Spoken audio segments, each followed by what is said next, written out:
Okay, folks, happy Friday afternoon. Ben, you're here. Okay, well, we're going to get started with you first. We're going to come take care of you.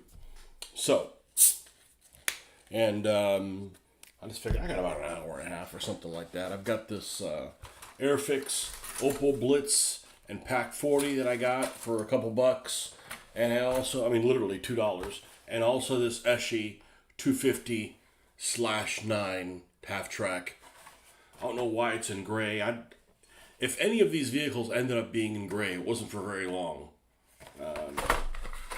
It will end up being in Dunkelgelb. All right, let's see if we can flip this around to the. Let's see if we can do it here, and if we can't, we'll move it up the other side. So I don't know what's available on Sea Creek 4 right now for free, okay? But let me show you the whole shebang.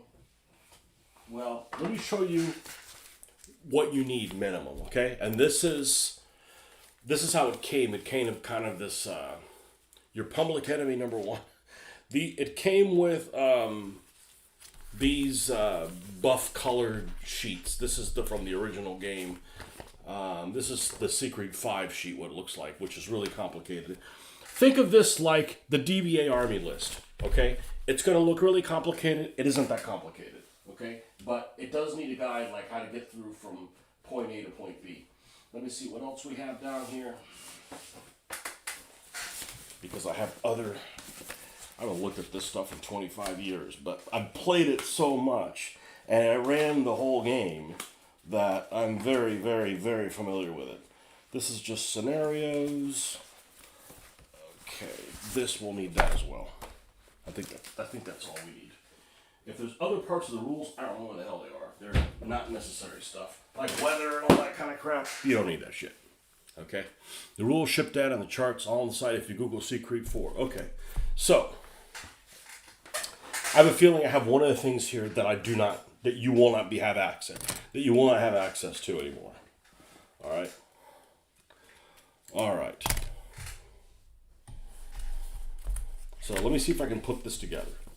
So, this is the rulebook. We won't even go into that. Well, I may go into it a little bit. This is the ship data. Ship data 1. Okay? I believe this is the one that you have access to. Now, they also had... Oh, it's not here? I have it. It's just not here. Is this it? I mean, this is well loved. Let's put it this way. What is this the paper to? Ship data 2, okay? Which is the ship data 2, yeah, which is basically World War II only. Okay. Oh, that's good. We found this. You're going to need this. Okay. And what is this? I'm telling you, this is really well loved. It's actually in really good shape considering how many times we used it. This is part of Ship Data 2. All right, let's see if we can find all Ship Data 2 here. It shouldn't take long. It's all in one place. We played the hell out of this game. I mean, we played the hell out of DBA more than anything else. Nothing compares to DBA. Mitch has never played this before. This is pre-Mitch. Mitch hadn't even been... Not even been born yet, but that's not true. Let's see. I may not be able to find it quickly, but it's not that really important. If you're going to do pre-dreadnoughts, it's really not important. I just wanted to show you a complete version of it. It's here somewhere, but it's not right here. Okay, so we won't talk about Ship Data 2 yet. Let's take all Ship Data 2. Ship Data 2 was a separate notebook like this that was all about Second World War ships. Okay? The scenario packs aren't very useful. They give you like starting locations and campaign locations. I may come across one, and if I do, you'll see why they're not that useful. They're just not. Yeah. I don't know where it is. It'll come up somewhere. It's certainly not thrown away. So I believe online you can get Ship Data 1. Ship Data 2 is World War II ships only, And there are World War II ships in here as well. This is basically 1895 to 1945. The only difference is this does not have any modifications. So in other words, if it was a ship like a Colony class cruiser that some of them in 1943 and 44 had one of the main turrets removed, it will only show it how it's built. Okay, it won't show any other modifications. Now, this doesn't show any modifications to World War II ships, and also doesn't show any modifications to World War I ships, which weren't as common. But this is basically going to show you what the ship data was like when the ship was built. Okay, so keep that in mind. All right, this is all the ship data 2 stuff, and I'll show you an example of that when we get there. There's also part of Sea Creek 4. I don't know how I got this. This is an addendum. Spain, I guess, got left off of here. I don't know if the version you have is on there, but Spain got left off. So here's the Spain sheets for the early one. I believe that's what it is. All right. Let's see if I can. Just don't want to knock into this stuff.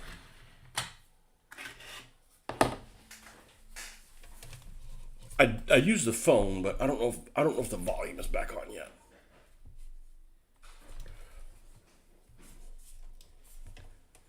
Let's see if we can keep that upright. Spain is in this version. Okay, that it probably got included. Maybe it was a misprint issue, but somehow I have a separate Spain. All right, and I have notes here written in pencil. I'll go into that as well. Okay, so all you need of the rules are your ship data. Okay, which you could actually probably come up with your own if you didn't have this, but only if you were experienced. Okay, and a couple of charts here. So the charts that you need, and these were, I have these in a notebook, so you would go left to right. Okay, I don't know why this is AA and surface combat resolution. Okay, number of aircraft. I don't know why this is, because I've used aircraft carriers before. You're not going to need this one. This is chart Y. Okay, you're going to need H, both sides. You're going to need I. You're going to need, look, special rules that we came up our own. I'll tell you what that's about. G, N, S, T, U. I think you need U. No, this is aircraft. Yeah, you're going to need U. And M is AA fire and stuff like that. We're going to move that out of the way. We're going to worry about if you want to play this game with pre-dreadnoughts. All right? All right.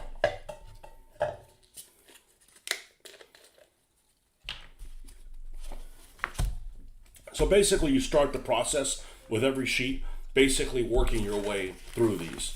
And you may not get all the way to the back because you don't have a hit. So basically, this is your chance of, you have 2 of them, the range estimating method, and you also have the hit probability method. We're just going to do the hit probability method where you don't range estimate, because we're not in the 1980s anymore. Okay, so this is what you're going to figure out what your chance to hit the ship is. Okay, then you're going to, based on the number of shells that are in the air, it'll tell you what the percentage chance is when you roll, how many shells actually hit. Yeah, I don't mind doing this. I need a refresher anyways. It's a great game. I recommend it. Is Sea Creek 5 better? Probably. Is it more complicated? I think so. I can't walk you through that one. I've played it, and but I have literally I have done all of this stuff through it, so I'm familiar with this one. So basically, you're going to figure out what your chance to hit it is. Okay. And that will tell you what your percentage is, okay? And then you will roll. Then if you get a hit, it'll know how many hits. You'll roll for hit locations on each one of them, okay? And this is if you have your penetration for your locations, okay? Your criticals, if you get them, okay? What the criticals actually are. And this is like data for your like torpedoes and stuff like that if you have torpedoes. So if you don't have torpedoes, you don't have to look at this. This is your torpedo hit calculation. Also sounds really complicated. It's not, okay? This is all torpedoes. This is ramming, so you don't ram anybody. You don't need ramming. Turning radius, we'll get into all that. Okay, so the very first thing you need, if you're going to play Sea Creek 4 is, we're going to go over here to B. Okay? And you're going to, actually, let's back up one more. Let's go to this sheet. It is A for scales. The standard scale that everybody played with that I always encountered is basically game scale. Okay? Game scale right here. These other scales are based if you want the game to be the same size of the miniatures. So if you're using 1/2400 scale miniatures, 1,000 yards is 15 inches. Yeah, you're going to be playing in a really tight harbor. I've never seen anybody play that way. And also the problem with it is with a 2-minute turn, even a ship going a modest 16 knots is going to cover 16 inches in 2 minutes. So you're going to be moving a swath of time between, because basically you're going to move and then you're going to fire. You don't fire in the middle of movement. You fire at the end of movement. All right? So you'll have 16 inches between the time that they move and you're done. What you want to do is you want to play in this game scale, okay? This game scale is also the same as this. I don't know if your version has this. You could just photocopy this and then paste this onto some cardboard, or you can make your own, which is what you used to do. Just use the card stock or anything like that, and all it is basically 5 inches, and you subdivide it into 40 knots and that kind of stuff. This is your game scale movement rate. So basically you can see a ship that moves 16 knots is moving a couple inches each turn. It's pretty reasonable, right? If you play on a 6 foot by 6 foot table, that's plenty of space generally. All right, forget this Beaufort State table. You're not ready for that. I can tell you, we played about 150 games. I don't think we used this more than like a couple of times. Would I go about that the same way? I don't know. Weather probability area for quarters, don't need that. So really out of this, take these movement markers, print them, you're done, right? Work great for 1/2400 scale. And this is basically the game scale, which is 500 yards is an inch, or as they call it here, 1,000 yards is 2 inches. Okay? That's all you need out of these things. All right? All right. The data, just like DBA, looks over freaking whelming, right? There's everything. You got charts and charts and charts and charts of different things on here. Do I got a way of making this bigger? No. I'm not smart enough to do that. Let's see. Yeah, I am. We need to do, let's see, how do I do this? Which one are we on right now? Are we on webcam? Or are we on this one? We're on that one, okay? So let me look at opening the settings. All right. Nope, that's not the right one. Nope. I don't do this enough.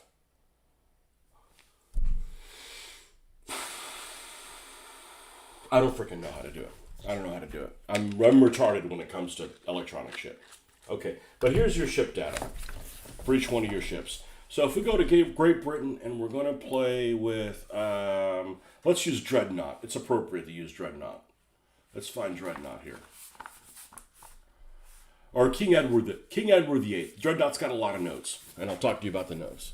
Okay, so on King Edward VIII, you'll have the number of guns, what size they are, what caliber the gun is. That's not important. That's just whatever, okay? The letter and number is the penetration class. So it is a K1 class gun. So in other words, there's some guns that basically the lower the number is, the more it penetrates, and the higher the letter is, the more it penetrates. So for instance, A K1 penetrates more than a K2, penetrates more than a K3, penetrates more than a K4 if they have it. So a K1 might actually penetrate the same as like what comes before K? L, M, L, L? Jeez, I can't. I'm like crippled. J. A J2 and a K1 might penetrate about the same. We'll get into that where you can find that information. The number of in parentheses is how much damage points you take when you lose one of these guns. So this one takes 97 points of damage. Well, how much damage does it have overall? It's 389. So the way it works is 389 is a function of its tonnage. Okay, this is already figured out here for you, and hopefully there aren't any math errors. Okay, but 389 divided by 4 guns will get you 97.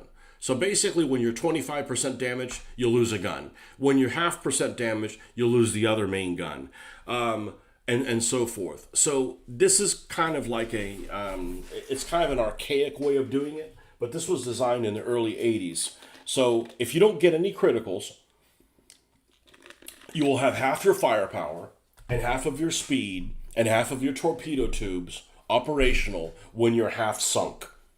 Does that make sense? Plus, you can get other criticals that, you could get a fluke and have like all your guns knocked off after having only 10% of your damage. But if you don't get any special hits, that's basically the way it works. So you take your damage points, you divide it by however many guns, this gives you this number. So as you take damage, when you hit the threshold of 97, you'll lose a gun. And then you roll randomly to see which gun it's removed, whether it's the 2 on A turret or the 2 on X turret in the matter of the Triumph in the main guns. Okay, the second gun here is the rate of fire. Okay, that's maximum of 2 rounds per turn, and 2-minute turn. The number in parentheses is how many shells. Don't worry about that. Okay, you can count ammunition. It's not worth it. Okay, so you really only need that for rate of fire. This is how far it shoots in yards. So all you do is drop the 1,000, turn this is 1,400, 700 yards. So all you do is turn that into 14.7, multiply it by 2, and that's how many inches away it fires. So what is that? 29 inches, something like that? That's the farthest distance it can fire if you're using game scale. Really pretty simple. Secondaries kick in at 13.5, that's 27 inches away. Okay? The length of the ship is only length of the ship at the waterline. It's only important for torpedoes. Okay, and you have the type of armor that it has. This is, I think, average armor. Now that I think about it, so don't even use that number. Here you have your armor locations where it has armor: deck, belt, conning tower, turret. There's also superstructure, and superstructure is not listed. Superstructure, I believe, is 50% of your lightest armor. So if your lightest armor is 2, your superstructure armor would be 1. If you have a ship that does not have armor in some locations, like some of the British cruisers, well, not the British cruiser, anybody's cruiser. If you look at something like the Delhi, 1918 British cruiser, light cruiser called the Delhi and Danai class, only has belt armor. What's that mean? It means it's got no deck armor. When it has no armor, it's considered 1 inch. Okay, like destroyers don't have any armor. Well, they have 1 inch. Okay, so deck 1, not listed. Belt 3.0, 3 inches. Okay, turret not listed, also 1. Superstructure also 1. It basically has 1 everywhere other than on the belt. Okay, and battleships generally do not have a place missing, but the lighter ships do. And like the destroyers, there's no destroyers, for instance, that ever have an armor thickness listed because they're considered 1 inch all the way around. All right. Deck armor 2.4, belt 9 inch, conning tower 12, turret 4.5. If it has any torpedoes, they're listed over here. It has 4 18-inch torpedoes. It has an asterisk on them, which means that they're fixed, and it doesn't tell you where they are. You have to go online and see them. It has 4 of them, so it probably either has 2 on either side, amidships, like basically at the waterline, or it'll have 1 amidships on either side, and one in the front and one in the bow. One in the front and one in the stern. You'll have to look it up. It doesn't say that on there. Okay, range and 7,000 nautical miles at 10 knots. That's not important. Okay, all you care about is the name of the ship, damage points, its maximum speed, which also has it in parentheses. So it goes 18 knots, and in parentheses it says 56. So every time you take 56 points of damage, you're going to drop 2 knots. Okay, you lose speed in increments of 2 knots. That's it. You can have a power plant hit where you lose half your speed. Okay, and then that's again also not included in this, so it's separate from it. That's pretty much the information on here. So when we do it, we make a little sheet and we write all that stuff down, so you're not obviously writing on here. You could photocopy this and carry it over. Now, why did I not want to use Dreadnought? Well, there's errors, okay? There's errors in things, so I went in there and corrected them through Conways. Like Dreadnought, they had her at 20 knots, she goes 21. Her tonnage is wrong, which means her damage points are off. And the armor thicknesses are incorrect. So anyhow, I wrote all that stuff down and corrected all this stuff. The ship data 2 has more accurate stuff than ship data 1. Ship data 1 has some inaccurate things. So I went through all the World War I ships and corrected them.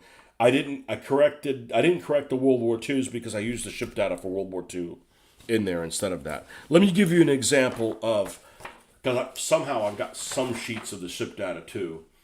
And let me give you an example of why ship data 2 is better for World War II ships. And that is, you have stuff like, let's see, if you're looking at, say Japanese destroyers happen to be in here. Okay, here we go, British destroyers. This is pretty important. JK class British destroyer, okay?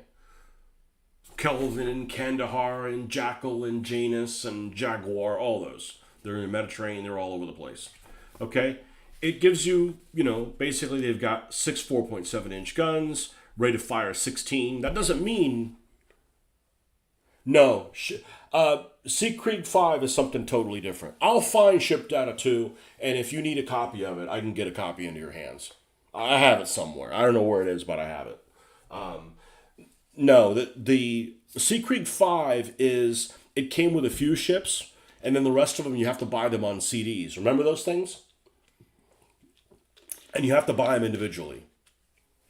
They may sell them on something other than CDs. They might, but they'll sell the ships for Argentina, or the ones for Chile and Argentina, whatever, or like British World War One and German World War One. They're all separate. You got to buy them all separately.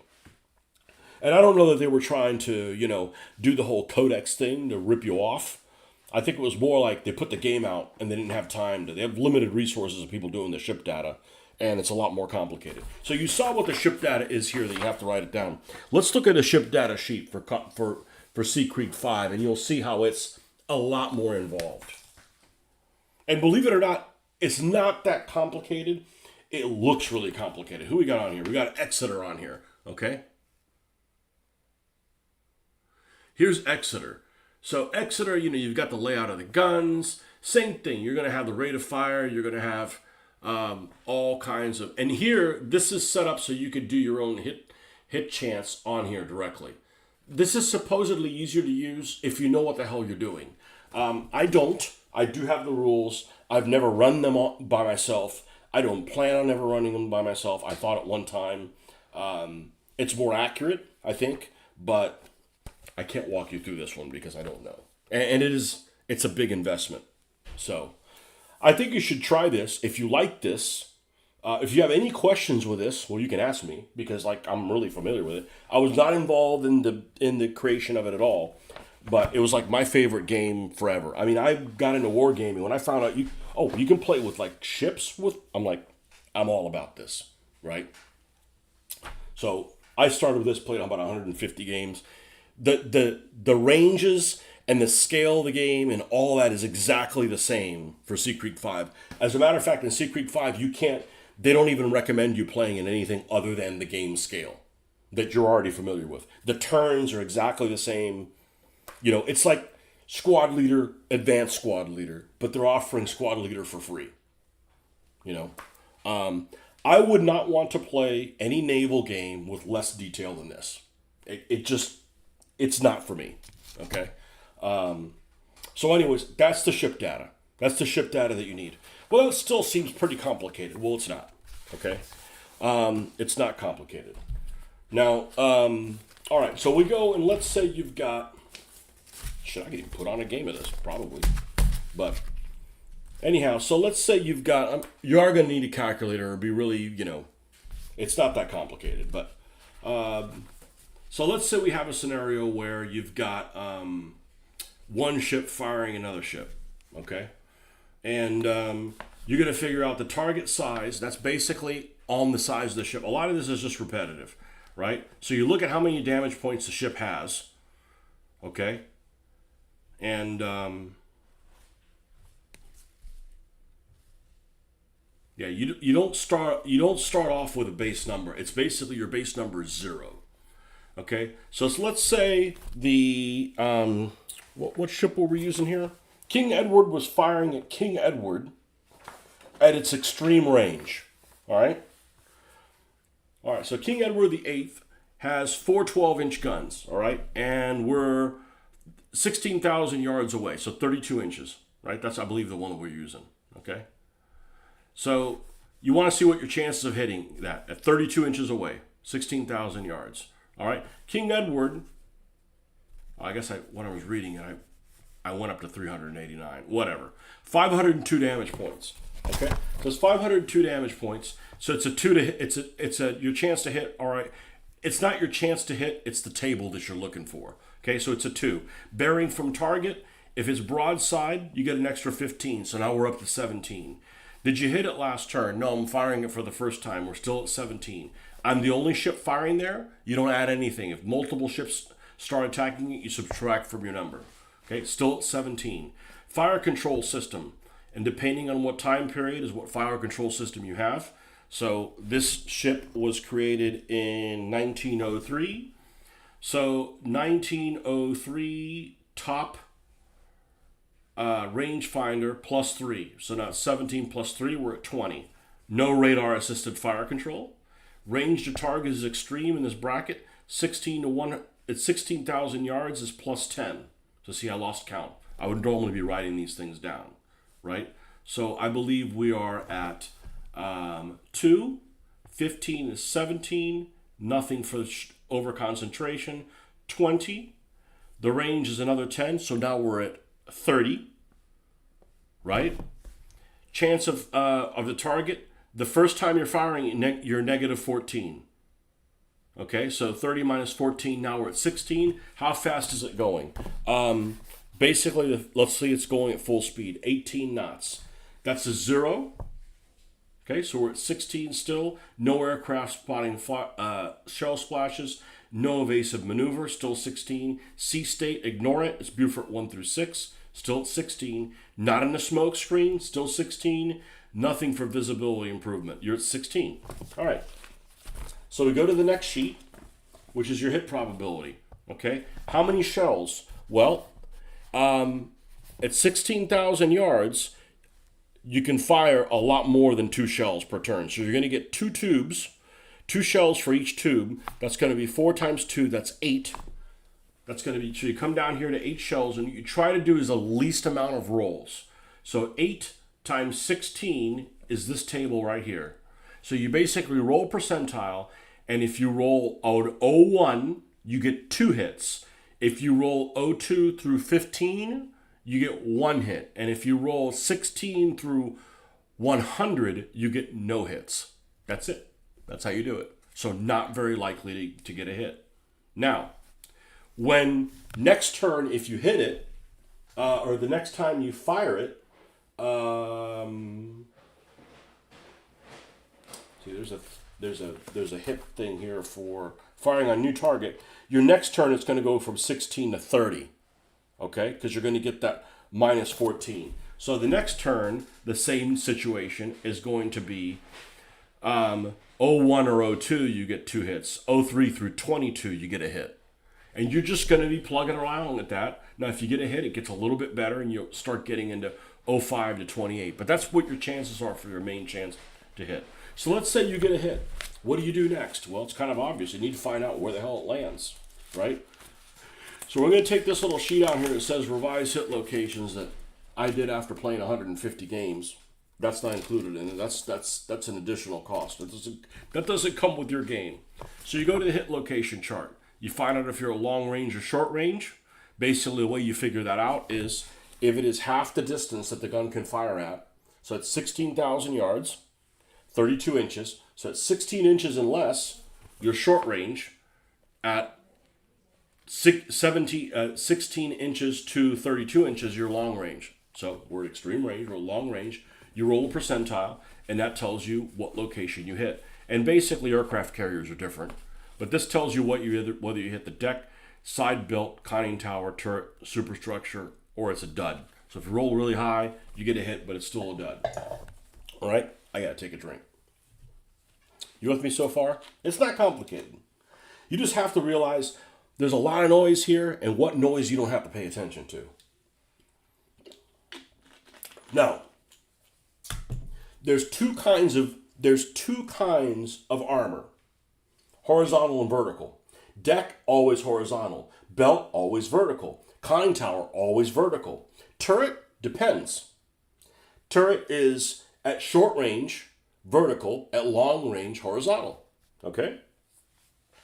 And superstructure is vertical, I believe.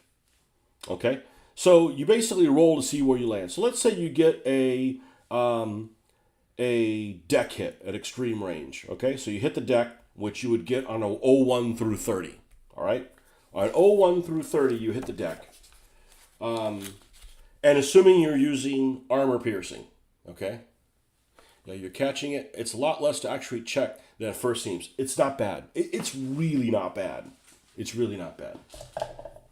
Come to Florida. We'll play a game. Okay. There's shell damage modifiers depending on whether you're using armor piercing, semi-armor piercing, common, or high explosive. Basically, in a nutshell, armor piercing is the numbers that you get. Okay, that's the standard number. If you shoot semi-armor piercing, everything is multiplied by 0.7. So you get 70% of the penetration. If you use common, it only penetrates 0.4. And high explosive, it doesn't penetrate. Okay? I think we did a house rule where it penetrates only 10%. You know, because there's a time when, you can go into stuff, but you got to have like battleship shells going into destroyers. All right? Then there's a modifier, okay? The damage that the gun does is standard if it's armor piercing. If it's semi-armor piercing, it does 1.3. If it's common, it's 1.6. And if it's high explosive, it does double. Okay? That's if it doesn't penetrate. If it does penetrate, the armor piercing does 3 times, the semi-armor piercing does 3 times, and the common does 4 times. Okay? But we'll get into that. So the first thing you do is we're going to fire armor piercing. At long range, we hit its own deck. How do you figure what that is? All right. Well, we've got to come out and find out what the penetration is of a K1 gun. All right? So where do we do that? And hopefully it's here. Okay, so we go to this sheet here, which in case you did not write down what gun it is, you'll go up. It's also listed here. So we go to K1. And it's in brackets, basically 0 to 2,500 yards, 2,500 to 7,500, 7,600 to 12,500, 12,600 to 17,500, etc., all the way to extreme range, right? So you go to this K1, and we're at 16,000 yards, and it penetrates 8.1 vertical and 1 inch horizontal. So it only penetrates 1 inch of damage. Well, you can tell that this battleship, and almost every battleship, is only going to penetrate. So unless it's an unarmored location, you're not going to penetrate the deck with this gun at that range. Now, the way the penetration works for horizontal things, as you get closer, they tend to penetrate less. So this Triumph is basically immune to having its own deck penetrated by a similar gun that it carries. Because it I kept saying Triumph, King Edward, or Triumph even more, because it's got 3 inches deck armor. But King Edward's it's got 2.4 inches of deck armor. It can only penetrate 1. So you're not going to penetrate the deck armor. So what happens? Well, it doesn't penetrate. So you look at the damage that it does, which is, where is it listed? It's listed here. Where'd that sheet go? This number in brackets, that's your base damage, 14.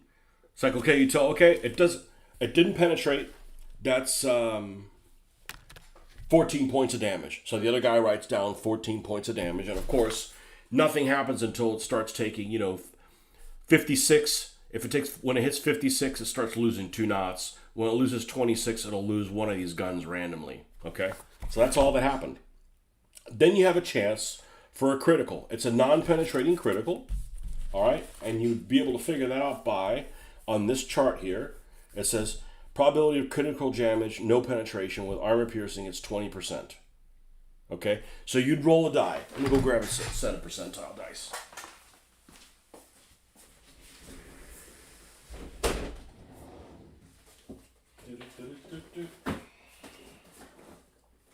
Yeah, I need a refresher. I'm gonna forget how to run this thing. Where are all my dice? Here's the face of battle, so there better be some percentile dice somewhere near here. Not here. Not there. Nope. Nope.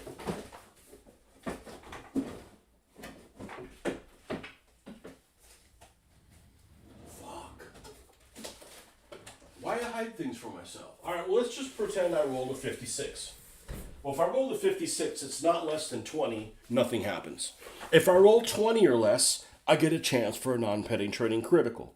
If I roll doubles on that roll, and it says here, check for shipboard fires on that roll. If you roll a 44, you don't get a critical, but you get a 4-point fire. I believe that's what it is. It's a 4-point fire. Shipboard fires will occur if 2 of the same number are rolled during the roll to see if the hit caused critical damage. The severity of the fire is determined by the total of the 2 dice. Okay, so a 44 is an 8-point fire. Okay? And then every turn you're going to roll to see if it gets bigger or not. Okay? Now, according to the rules, now you would roll on to see if you got a critical. If you rolled under 20. Now, you could get a magazine explosion critical from that. Well, there was an addendum that was done in there, not by me, but the actual rules, where they made a non-penetration critical chart thing. So here's your normal critical charts, okay? You basically roll percentile to see which, you would not roll percentile, my bad. You would look at Class A, which is everybody, and you hit the deck, and you would roll a dice. And if you rolled 01 through 04, you get critical number 1, and critical number 1 is magazine explosion. Ship is destroyed and removed from play area at the end of the game turn. You can have magazine fires, engine room damage, magazines flooded, signal bridge out of action, ammo hoist in one turret. You randomly determine which turret is, that kind of stuff. All right. There is a non-penetrating critical chart. I need to find out where the hell it is. That is a aftermarket done, so you don't blow people up on a round that doesn't penetrate. I don't know where it is. I saw it here somewhere. But it's an addendum. But when they put the game out, they're like, oh, shit, we forgot to put that in there. And it's like deadly. You don't want to blow people up with, I don't know where it is. It's here somewhere. But there's a non-penetrating critical chart. That's not as deadly. You still get the fire. I swore I saw it. It's somewhere. Anyways, so if it's a non-penetrating hit, you'd roll on a non-penetrating critical chart. If it's a penetrating hit, you'd roll on a penetrating critical chart. That's it. And you're done, and you move to the next gun. So it's a little involved, okay? But that's basically what it is. That's the gist of the game. That's the gist of the game. And it's really pretty simple. And the only hokey thing about it is that and there's lots of different penetration charts. The only thing that's hokey about it is a couple things that we've added. Now, what did we add? Other than that non-penetrating critical chart, okay, I added revised hit locations. So now you can, not only can you hit the main deck, which gets treated the same as a regular deck. I'm sorry. Yeah, we split the deck into main deck or armored deck. And basically the armored deck is the deck armor that you see there. Main deck is half of that number. Okay? It's still considered horizontal. All right? You got belt and belt ends. So belt is the same as the belt armor. Belt ends is half of the thickness of the belt. Okay, you still get all the nasty criticals, but anyhow, conning tower, turret, superstructure. So we split the main deck and the belt ends into both of them. Okay, because you have something like Bismarck, and if you look at Bismarck, she's got 6 inches of belt armor, but she only has 6 inches over, most of the, other things. And we might have done something like, I don't remember this. We might have done that even if you get a penetrating critical on a belt ends or on the main deck. In other words, the stuff that's not super protected, you still end up rolling on the non-penetrating critical to see what, you're not going to blow up the ship when it penetrates the deck that doesn't have the most protection. Because that's what you have, is you basically want to create this box of your best armor around your critical things. Okay? We didn't play with this much, but it was like the next logical step. Okay? So we have that, and what else? I'm not going to go into torpedoes, but basically at the end of the turn, I'm not going to go into torpedoes, but I'm going to go into them. No. It's this formula that looks really complicated. It's not complicated. It just takes a while to figure it out. Okay. Play with that torpedo, see if you like it. Okay. But it's the same type of thing. You figure out what your percentage is. It tells you how many turns later they arrive, and you roll to see if you hit. Basically, that's how it works. The other thing we added is there's too much freedom in choosing your ammunition type. There's some ammo that was never made. Here it is. Fucking idiot. On the back here. Now I found it. Once you give up is not when you find it. Non-penetrating hit chart. Now, I don't know why I have it written in pencil. Maybe because I had somebody's copy of it, and this was the 1980s, and we didn't have copy machines back then. But this is the non-penetrating critical chart. I also added sinking time duration of flotation. So you don't automatically sink immediately. Kind of cool. And we did that for like a campaign game. All right. So I went to the University of Florida Libraries, and there's a book called, I believe it's called Naval Weapons of World War II. And I went through and I wrote down what ammo was used by which people in which guns. So, if you're talking about it, the Rodney, for instance, 16-inch gun for the British, it used armor piercing and also had high explosive. I think almost every gun has high explosive for like shore bombardment. Some guns only have high explosive, but for instance, so you're not firing armor piercing out of 8-inch British cruisers. They only had semi-armor piercing. They didn't have common. The common were the 6-inch British cruisers had common, and high explosive as well. And same thing for the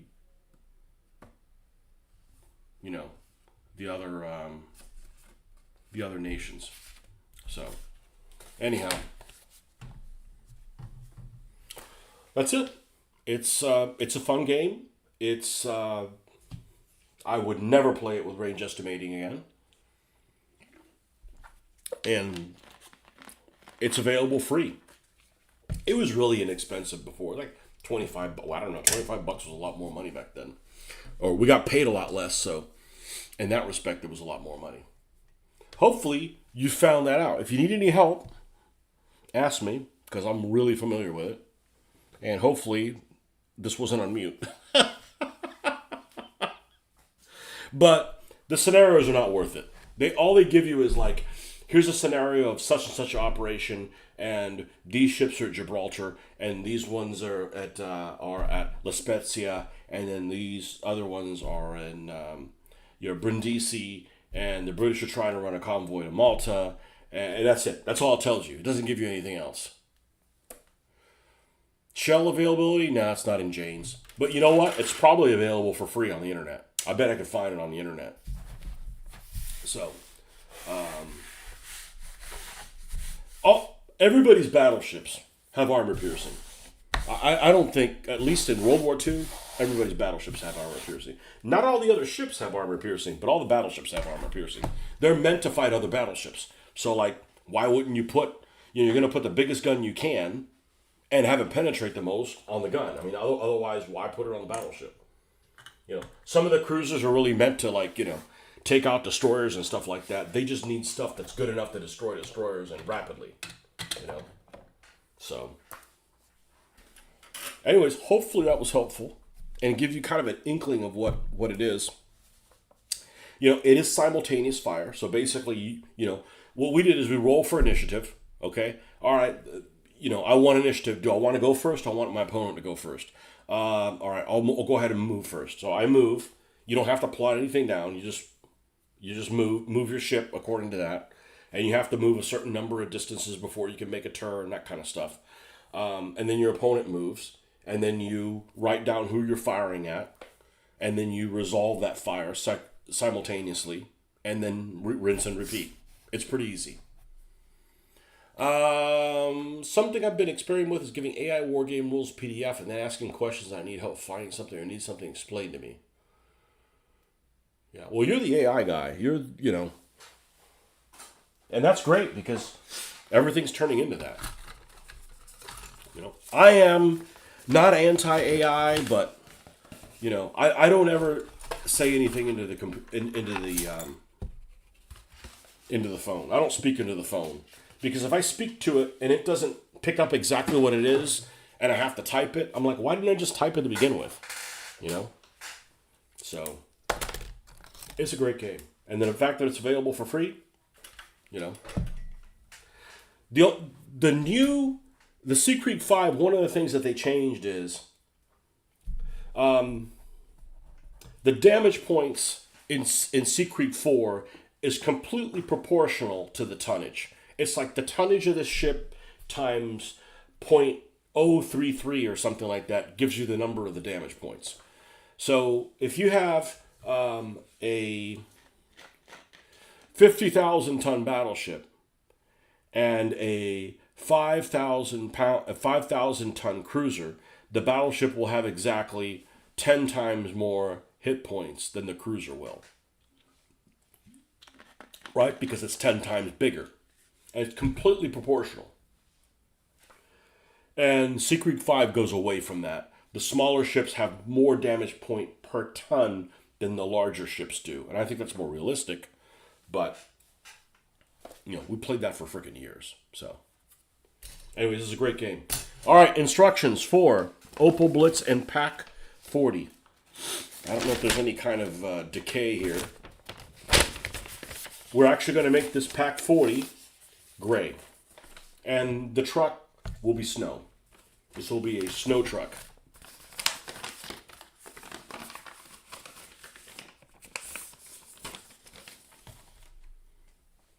It's not that difficult, but I could totally see how it's overwhelming. Now, the problem is before I got the rules, I got to play them 7 or 8 times. And then I had to figure them out, when I was young, when I was like 17 and 18 years old, back when my brain was not filled with so much stuff. Now it's like you've learned something new and you forget 2 other things, And that's without ever having done any drugs. I mean, other than like Advil, Advil's rotting your brain. Okay, so we have the bottom chassis of this guy, and I hope this is all here. And the bottom of this thing. Yeah, so I figured let's put some models together. Hopefully you'll be on. I walk you through the rules a little bit, give you an idea of what it involves. It's pretty self-explanatory. The only quirks it has are that if your rate of fire of your gun could be higher than the rate of fire that you're allowed to fire at because of the range.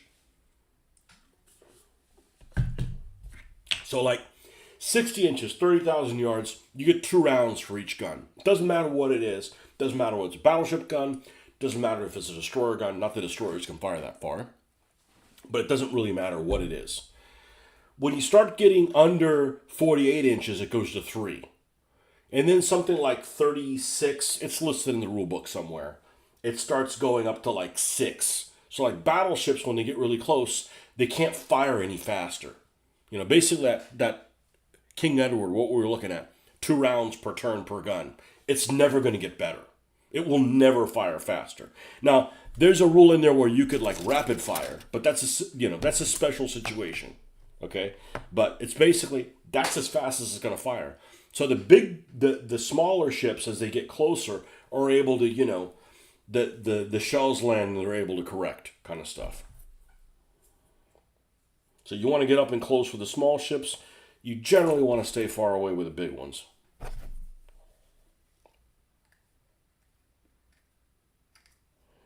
And torpedoes are basically a death sentence.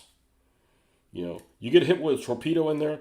A battleship, assuming you don't have a really nasty critical that's going to cause a magazine fire or something like that, 1 or 2 torpedoes are going to ruin a cruiser's life. Like the cruiser's like done.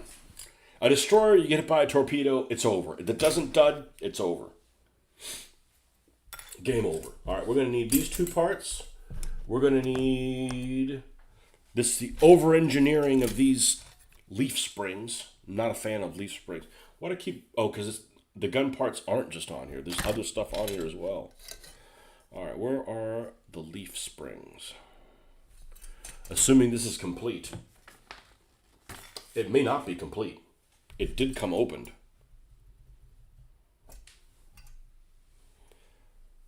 Are they listed on here? Yeah.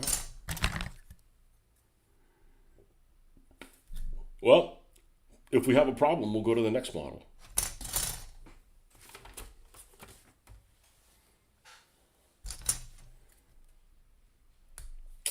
I don't see him. And that would be a problem. I actually don't see the wheels of the truck either.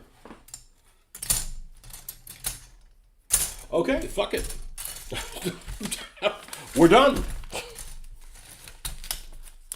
We cannot build this. Okay, well, good thing we have more things. I have 3 of those trucks anyways. Okay, the Eschi half track. What kind of tracks does this thing have? Because I got one that didn't come with any tracks. And these I bought them from individuals, so, Okay, they have rubber tracks. All right, and it's sealed.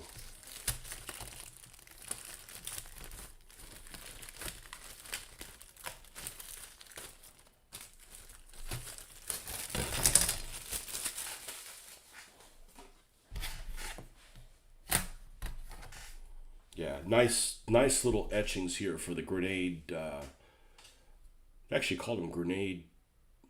I forget what the hell they're called. Grenade doors, grenade something or another. To keep grenades from falling in there. A little mesh there at the top.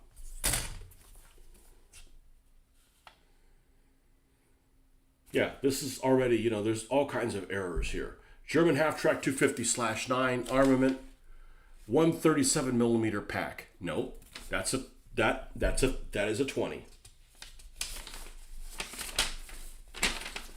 Okay, it wants me to put the fun suspension on first. All right, so what do we got here? And I fully expect things not to work out on this thing. And you don't have the numbers here. You have the numbers here, not on here. So this is piece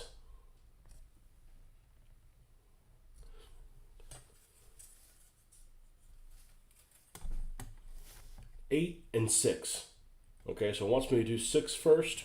So we'll take that one out. Grenade screen, there you go.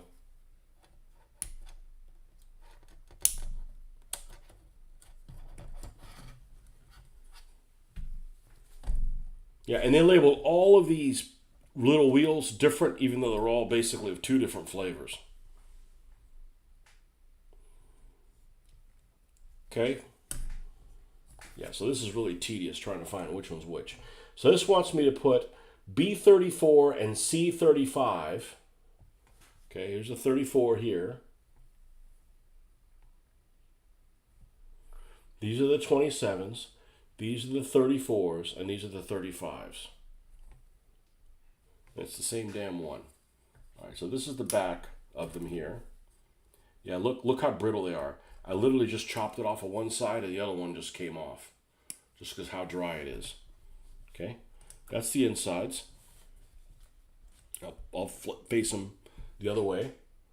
Okay, and then 36 and 37, which are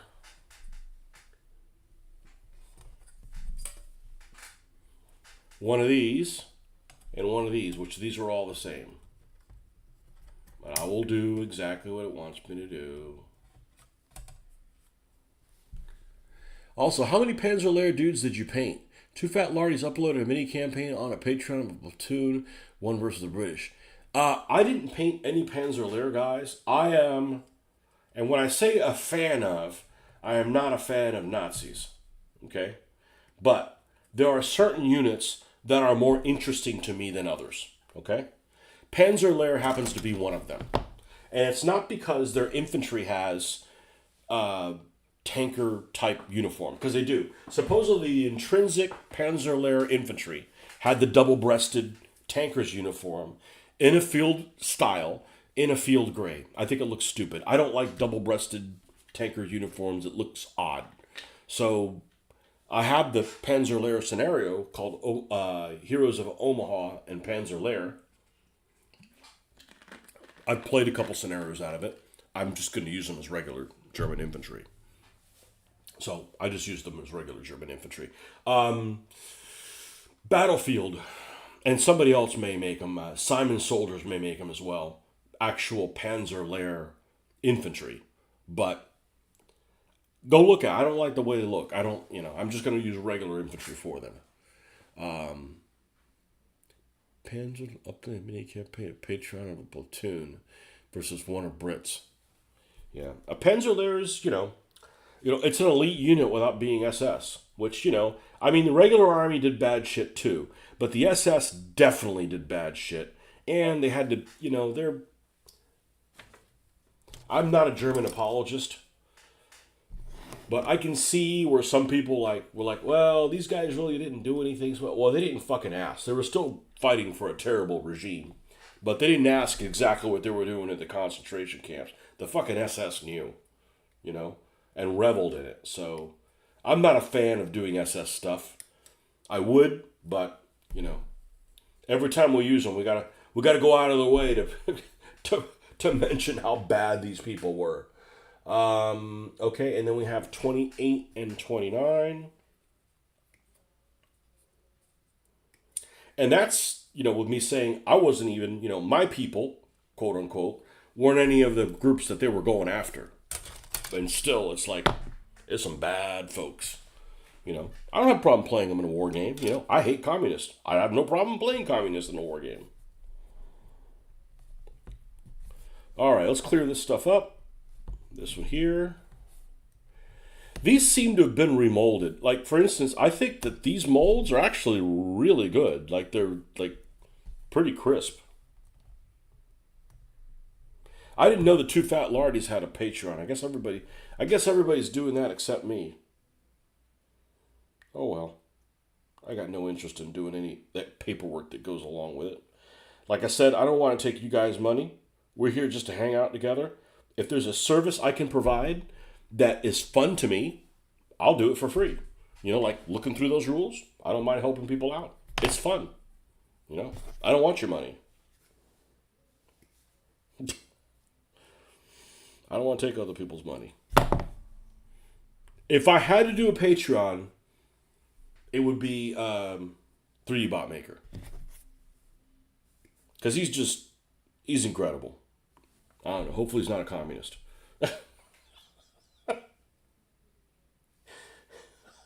He does an incredible job. I just don't want to get into the, I got enough bills, I got enough bills.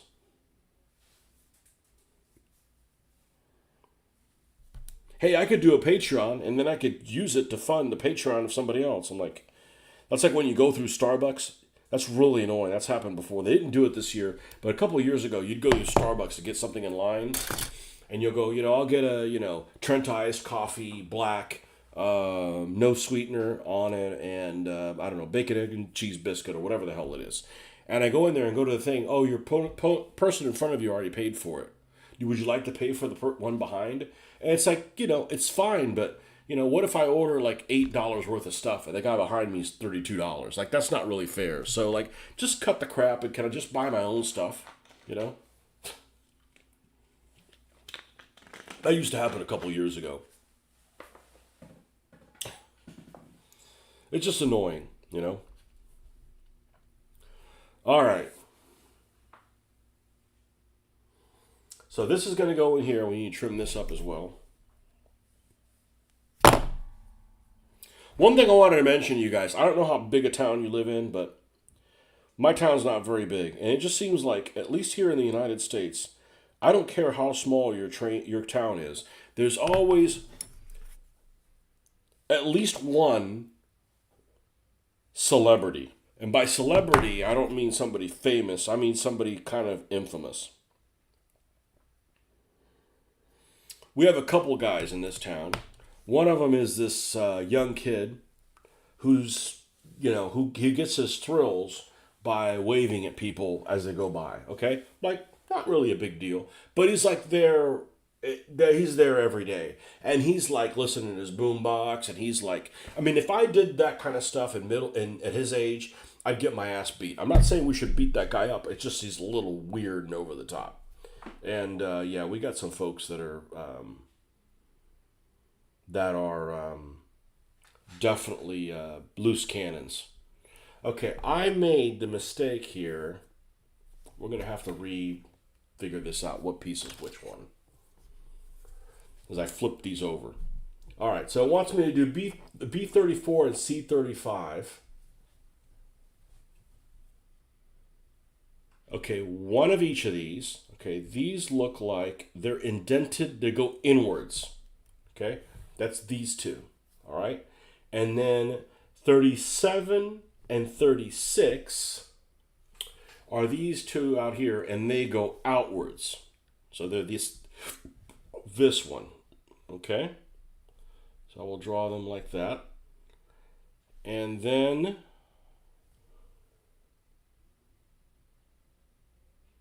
well, let's just put them in. You know what? I could probably slide them on and not glue them until the end. So these go in first, and they go in the two long ones. You really do recommend signing up for Lardy's One for at least 1 month. Watch the videos. Well, it's worth it. Just consider it like renting a DVD series. Maybe I need to cancel my Audible. Right? That'd be a fair trade. Right? I'm not spending any more money. I just cancel my Audible. The problem with canceling your Audible is you immediately lose all your credits. The problem with that is that you need to pick what the hell you're going to use your credits on. So I guess I need to use all my credits and then cancel them and then add the.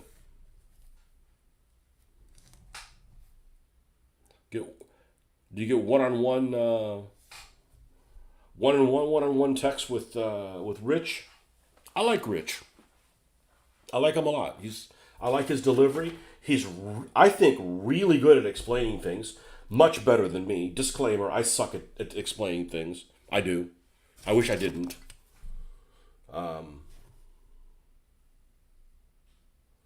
think I suck at explaining things. Maybe you guys are used to people that explain things shittily. I fit right in. Oh, man. Okay, these two are these two. Okay, and the ones on the long ones are H29 and H30. H29 and H20 and I28, which are these two here, which is this style. Correct. Okay, so this is the last two. These go on the overlapped ends here. I haven't played Sea Creek 4 since about 1998. Probably the last time I played it. Okay, I think we're ready to glue this stuff down.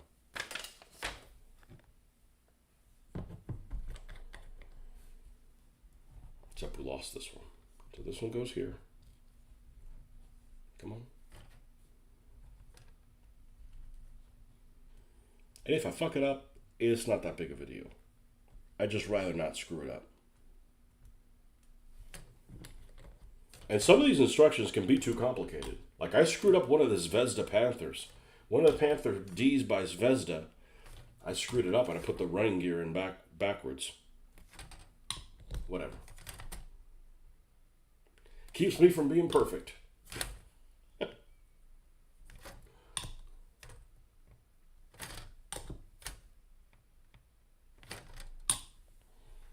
Alright, and here we will put that on there.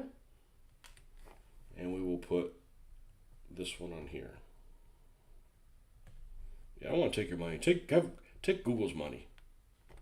You get such a small percentage of any of the advertising to go in there. Take their money.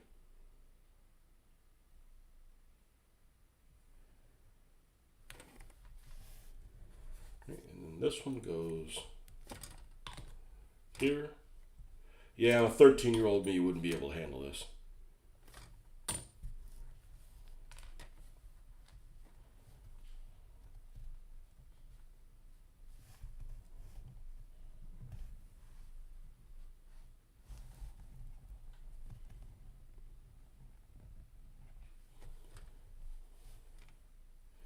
Although one thing I need to be careful with, the instructions could be wrong.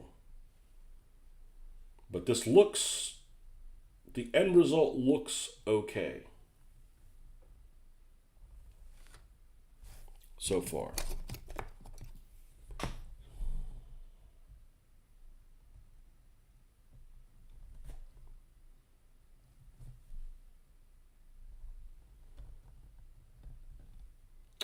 Now, one thing it doesn't tell you on here is how they're supposed to be N11. And this really, if that's what it looks like, it needs to go here. This needs to be removed here.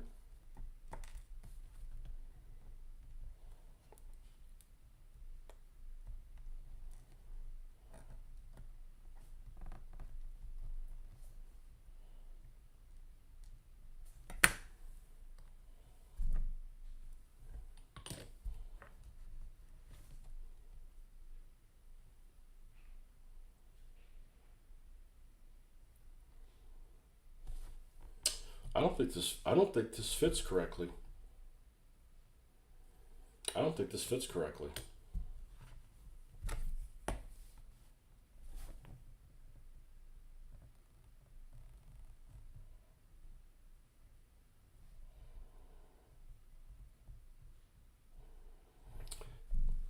It shows this one and this one, the other one being inside of it, but it's on the short post.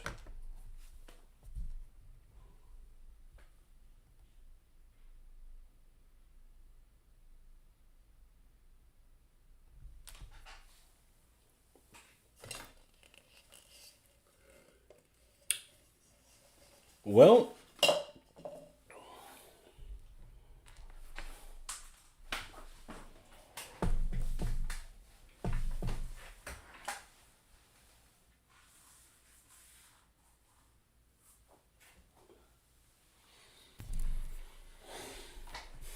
I think what we're going to do is we're going to remove these before it's too late. And they're glued in place. And we may have to assemble these in our own way. So everything here looks good. Let's look at a picture of a 250.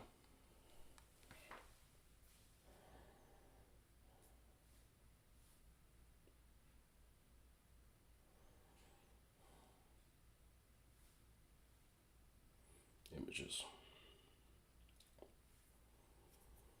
All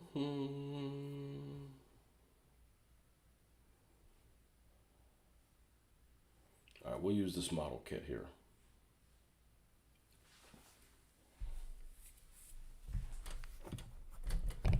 Do we need to identify which one's forward? No, I would think that they would be the same.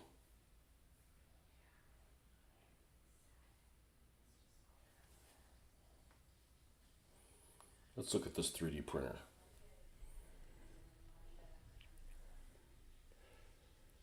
So this one is inside.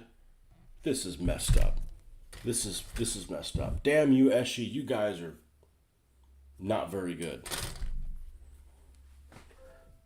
The ones on the end are not farther out than the ones in the middle. Okay? Why can't we get this to make it big and stay big? Okay. The wheels on the front, the middle, and the end are pushed farther in. These two are farther out.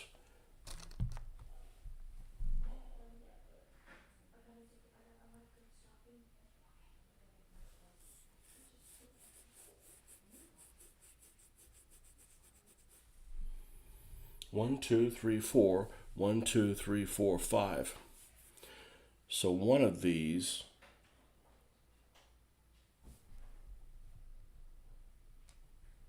oh, this is so weird. All right, I'm going to just a moment. I'm going to remove these before it's too late, if it's not already. And we're going to not follow the instructions. And it might be too late. It might be too late. Well, we will.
All right, so here's what we're going to do.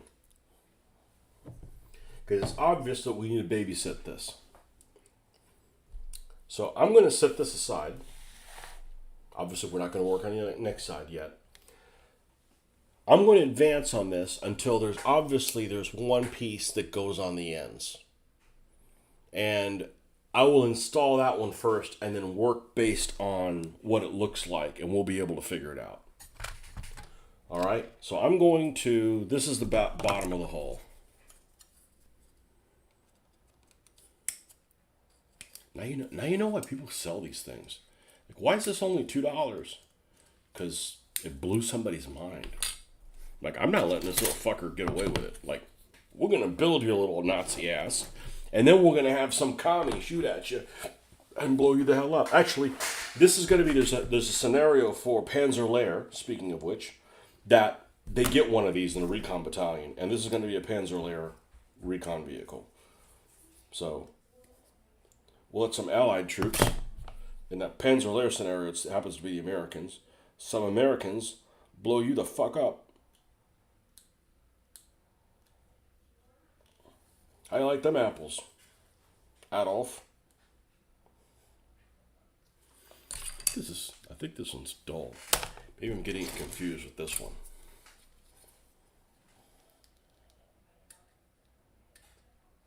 It's better.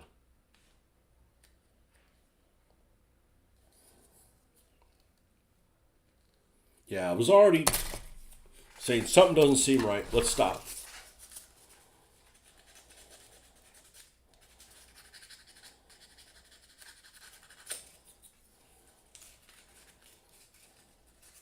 The other alternative is pull out the Tamiya kit, use the Tamiya instructions, which one goes in which place. Of course, the post could be cast wrong. You know?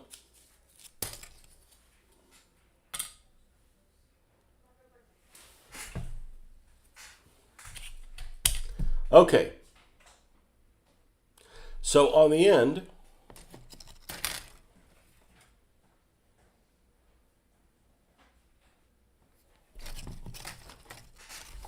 God, I'm freaking parched. Ben took it all out of me. I don't need to install this top part to do this. Okay? So we're going to build M3. Okay, M3 should be this. Looks just like it. Only piece that looks like that.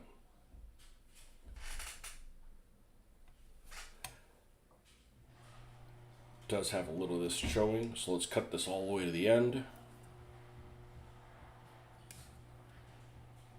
And there.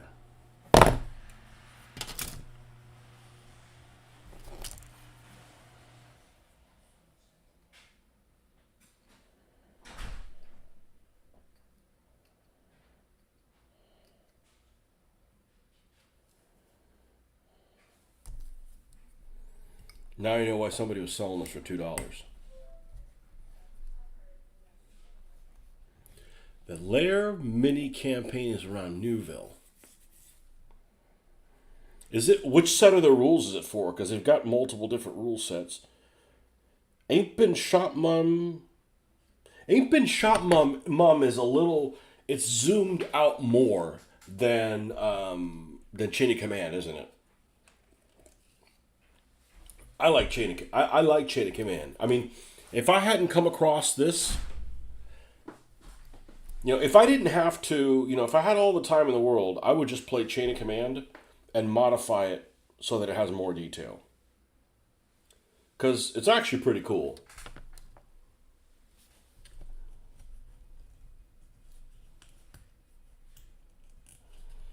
Okay, so that peg fits there.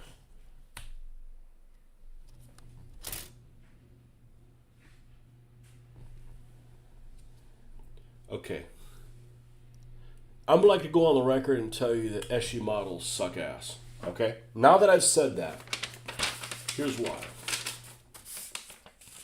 This is the piece that we're looking at right here. Because what we want to do is we want to make sure that this suspension is done the correct way. So to do that, we need to install this that looks like it's part of the same suspension, but it's really separate, right? So I'm installing M3 here, okay? M3 is basically the bracket for the front wheels, and so we cut M3 out, right? There's only one piece that looks like M3, all right?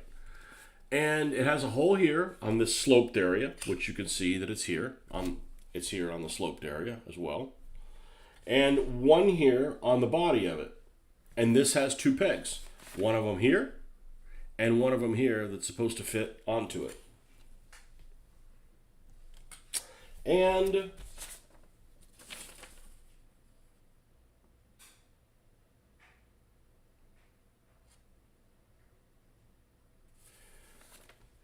this does not fit here. If you put it here, not fit. Now I may have made a mistake, but this has a peg on the bottom. Maybe it just rests on here because this leaf suspension. Let's put the leaf suspension on there and see if we can if we have to call off the dogs.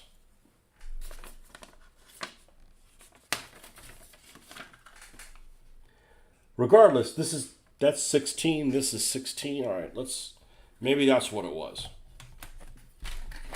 See, I'm already skeptical of these folks.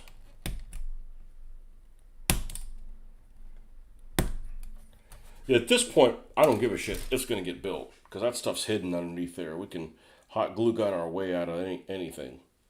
But it's like over-engineered and under-explained. Ain't been shot, mom is company sized. Lardies use Patreon as their main social platform. Yeah, that's. I don't want to do that. I don't want to do that. Maybe if I was trying to do this for a living, but. Does Rich do that for a living? If he does, fucker.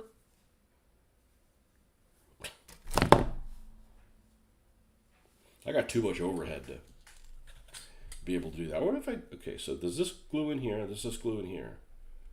Yes. That fits in there. That fits in there. Okay. If it fits in there without glue, that's a miracle.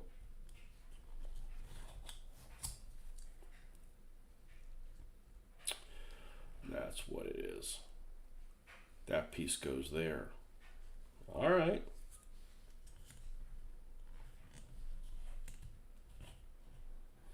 All right. Call off the dogs. They didn't fuck it up this time. Not explained well. So I said there's only one Tamiya.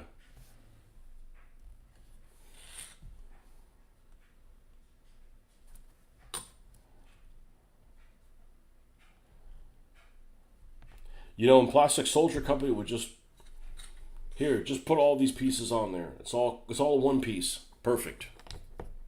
He does indeed make a living from it. Well, good for him. So I was talking about, it's that socialized medicine. What I say by that is like if I did this for a living, right? I wouldn't have to have an employer to have insurance to go to the doctor. Because it's included, right?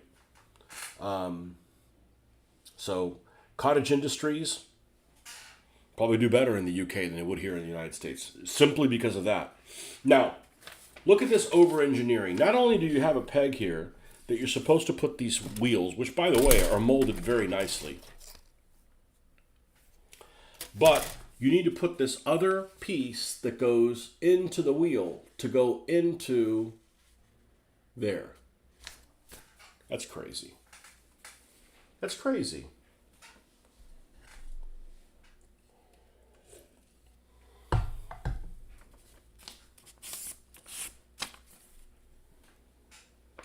Well, you can't judge everybody in the country by the same brush, because if that was the case, there's no way I would have Italian pistols.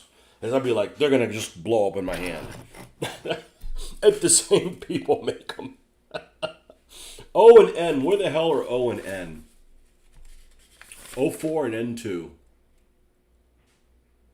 Okay, they're the pieces that are right next to this.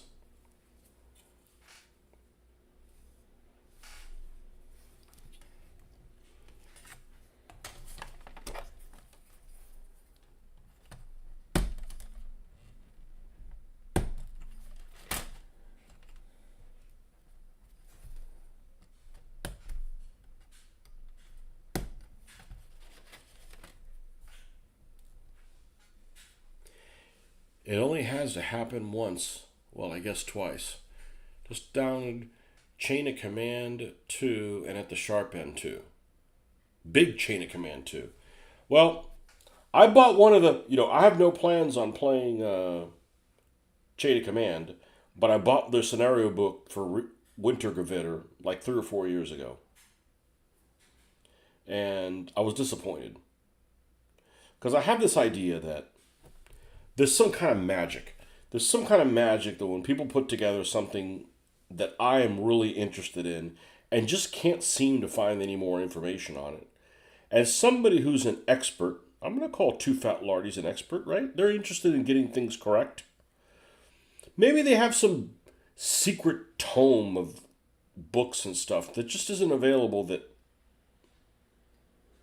maybe they have access to. So I kind of just assume that they know what the hell they're doing and they have a better idea than I do. But there's one glaring error in particular.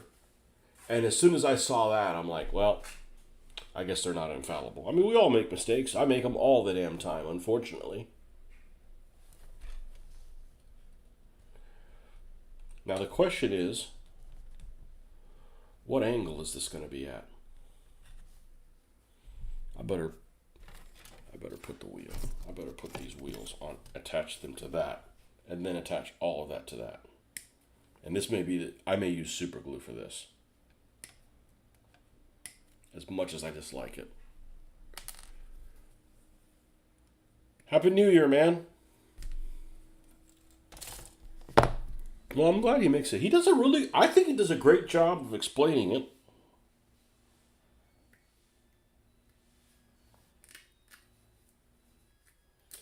Seems like he'd be fun to play with. I don't know about some of the people that he does videos with. A couple of the guys seem a little sketchy. But he seems like a nice fellow. And the other people might be nice fellows too. It just seem kind of squirrely the way they play their games.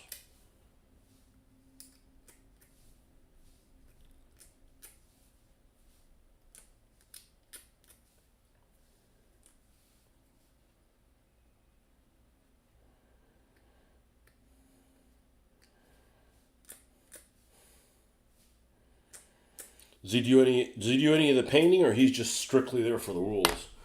See, I couldn't just be interested in rules and not paint. I'm like, this is what the painting is what I do. The fact that I can play any rule set correctly is a miracle. And I didn't know Mitch wasn't very helpful, because I found out recently that he doesn't read rules. So I figured, okay, well, we'll do something. I'll try to do it the best of my ability. If I screw up, Mitch will catch me. Not if he's not reading rules. Well, at least he doesn't like to cheat.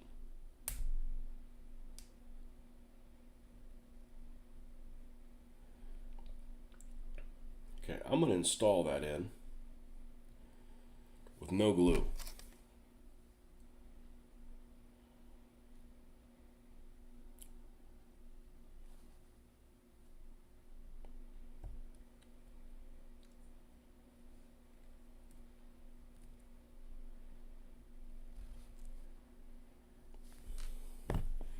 And then we'll do the same here. Rich's Panzer Lair series included him modifying and painting his own miniatures. So he does paint, okay?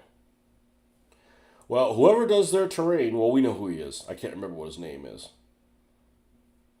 He does a great job. Although that Stalingrad board looked great, and they went and played that tank game that they do.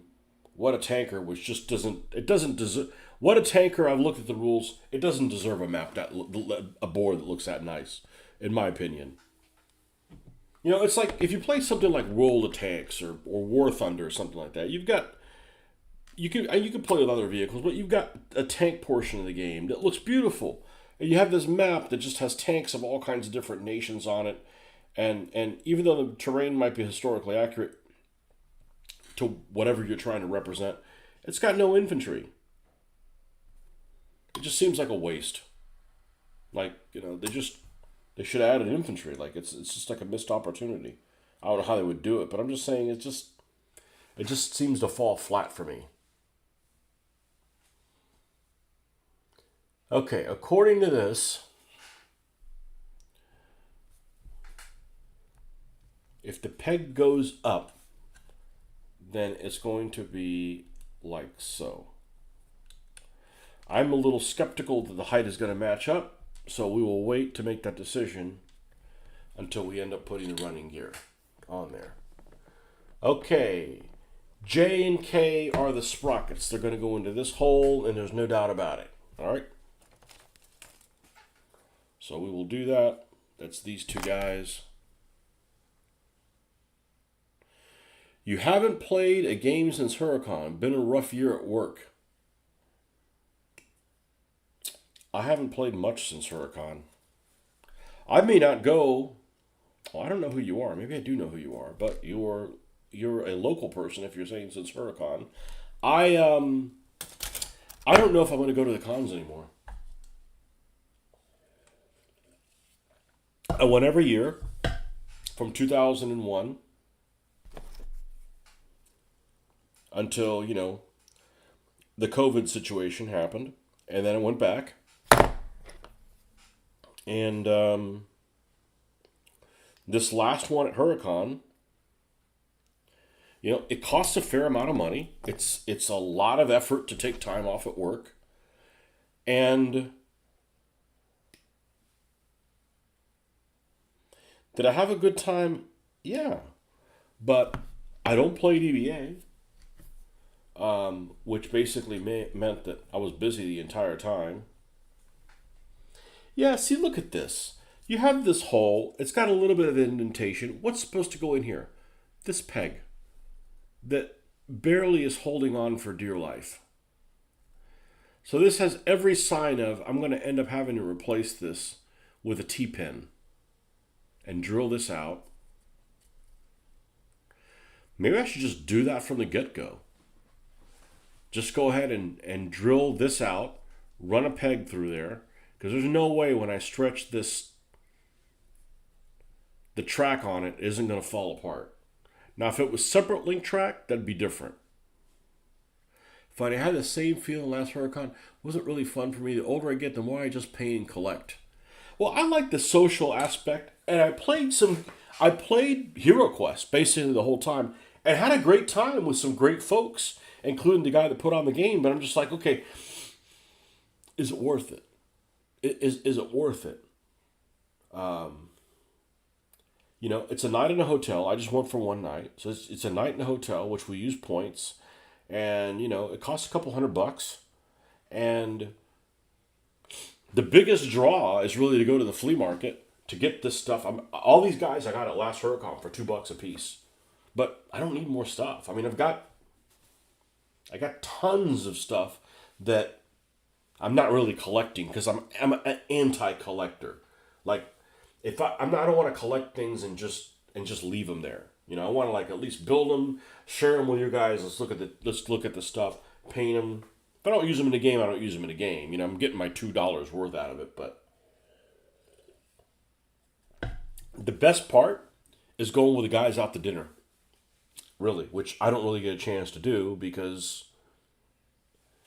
we live all over Florida. What part of Florida do you live in? I used to live in Gainesville and moved up to Alachua, so I'm a little bit farther north, but I work in this town and always have. So I had a 15-minute commute, and now it's I had a 17-minute commute, and now it's like a 8-minute commute. So it really didn't change anything.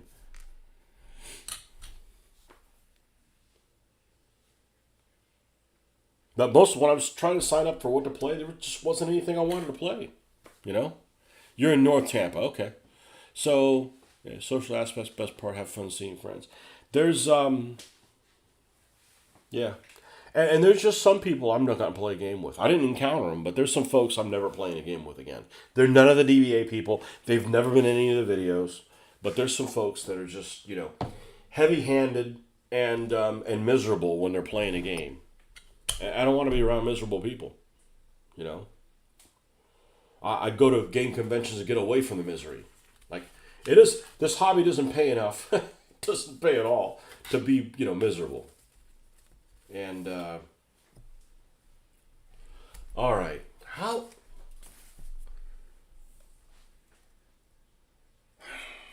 Dios mío.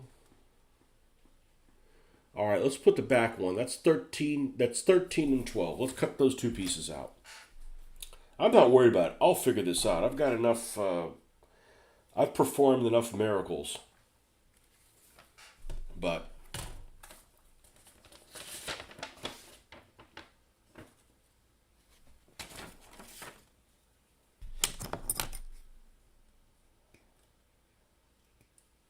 and it's got good details, and this is going to look stellar when I'm done with it painting.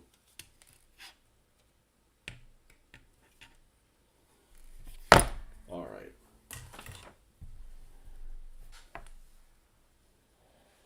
This is my motivational speech to say, listen, if you guys encounter stuff like this, don't let the model kit win. We're molded shittily and we win because you'll never build us. Screw you.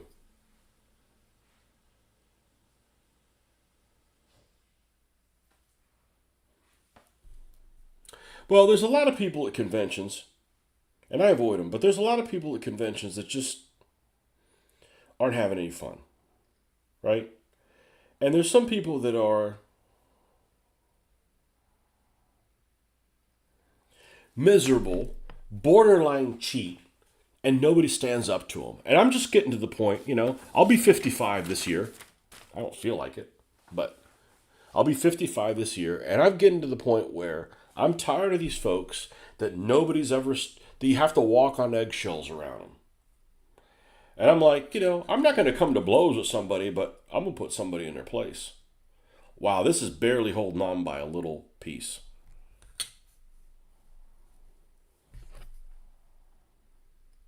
So I played Hero Quest with a lot of folks. They were all really nice folks. They all had a good time. I had a good time with them. I don't want to play with people that are miserable. Big into Ancients, have a ton of 28mm. Everyone around me is playing 15. I am anti-28. That doesn't mean I won't play them. I'm not going to build any of them. I never loved that scale. I never grew up with it. Yeah,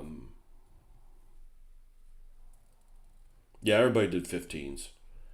I don't do this in 15s because, well, when I started doing skirmish gaming, 20mm was the scale. And I just had my old stuff. I fell in love with the scale. I don't want to do Ancients in 20s. Like, there's people I know that do Ancients and those plastic figures. I don't want to do that. This is a precarious model. This is a precarious model. This is definitely a model that would be much better suited to having separate link track. Because when you're done with separate link track, it actually helps hold the model together. As I like to say, you take a model of like 60 pieces, and if you use weld cement, you're done with a model with one piece. Right? It's all one piece tied together.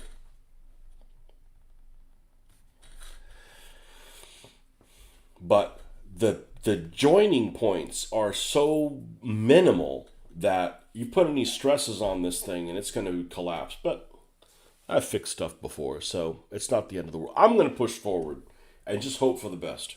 I'm going to go ahead and glue this in here, and hopefully it goes together. And if not, we'll drill it out and put the piece in there. But it's barely holding on to where there's hardly any purchase on it at all. Maybe the track will be all limp and it's not an issue. One can hope.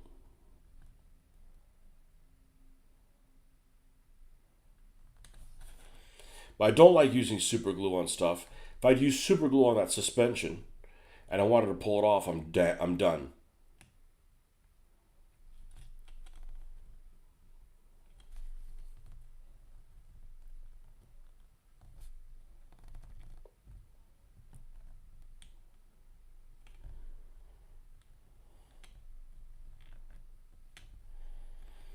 And even though I say I don't like 28mm, that's your choice, man. You go right ahead and do it. I'm not going to poo-poo you for doing it, You have your reasons.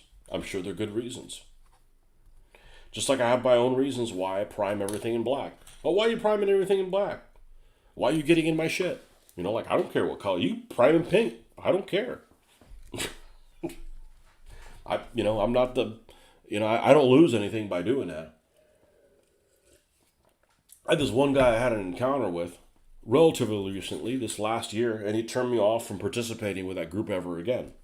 And he was like really aggressive, like I was stupid for not using enamel paints. When in reality is, I think if you use enamel paints, you're not convincing me of using enamel paints. I'm just not going to do them. It's not 1982 anymore. There's all kinds of acrylics that are really easy to work with. And the whole reason I even airbrush to begin with is to get away from the frickin' rattle cans and the stink and toxicity of them. I'm not going to go back to them. And this guy was like, basically like, you're stupid for not using enamel paints, or you're an amateur. I'm not an amateur. I'm more stupid than I am an amateur.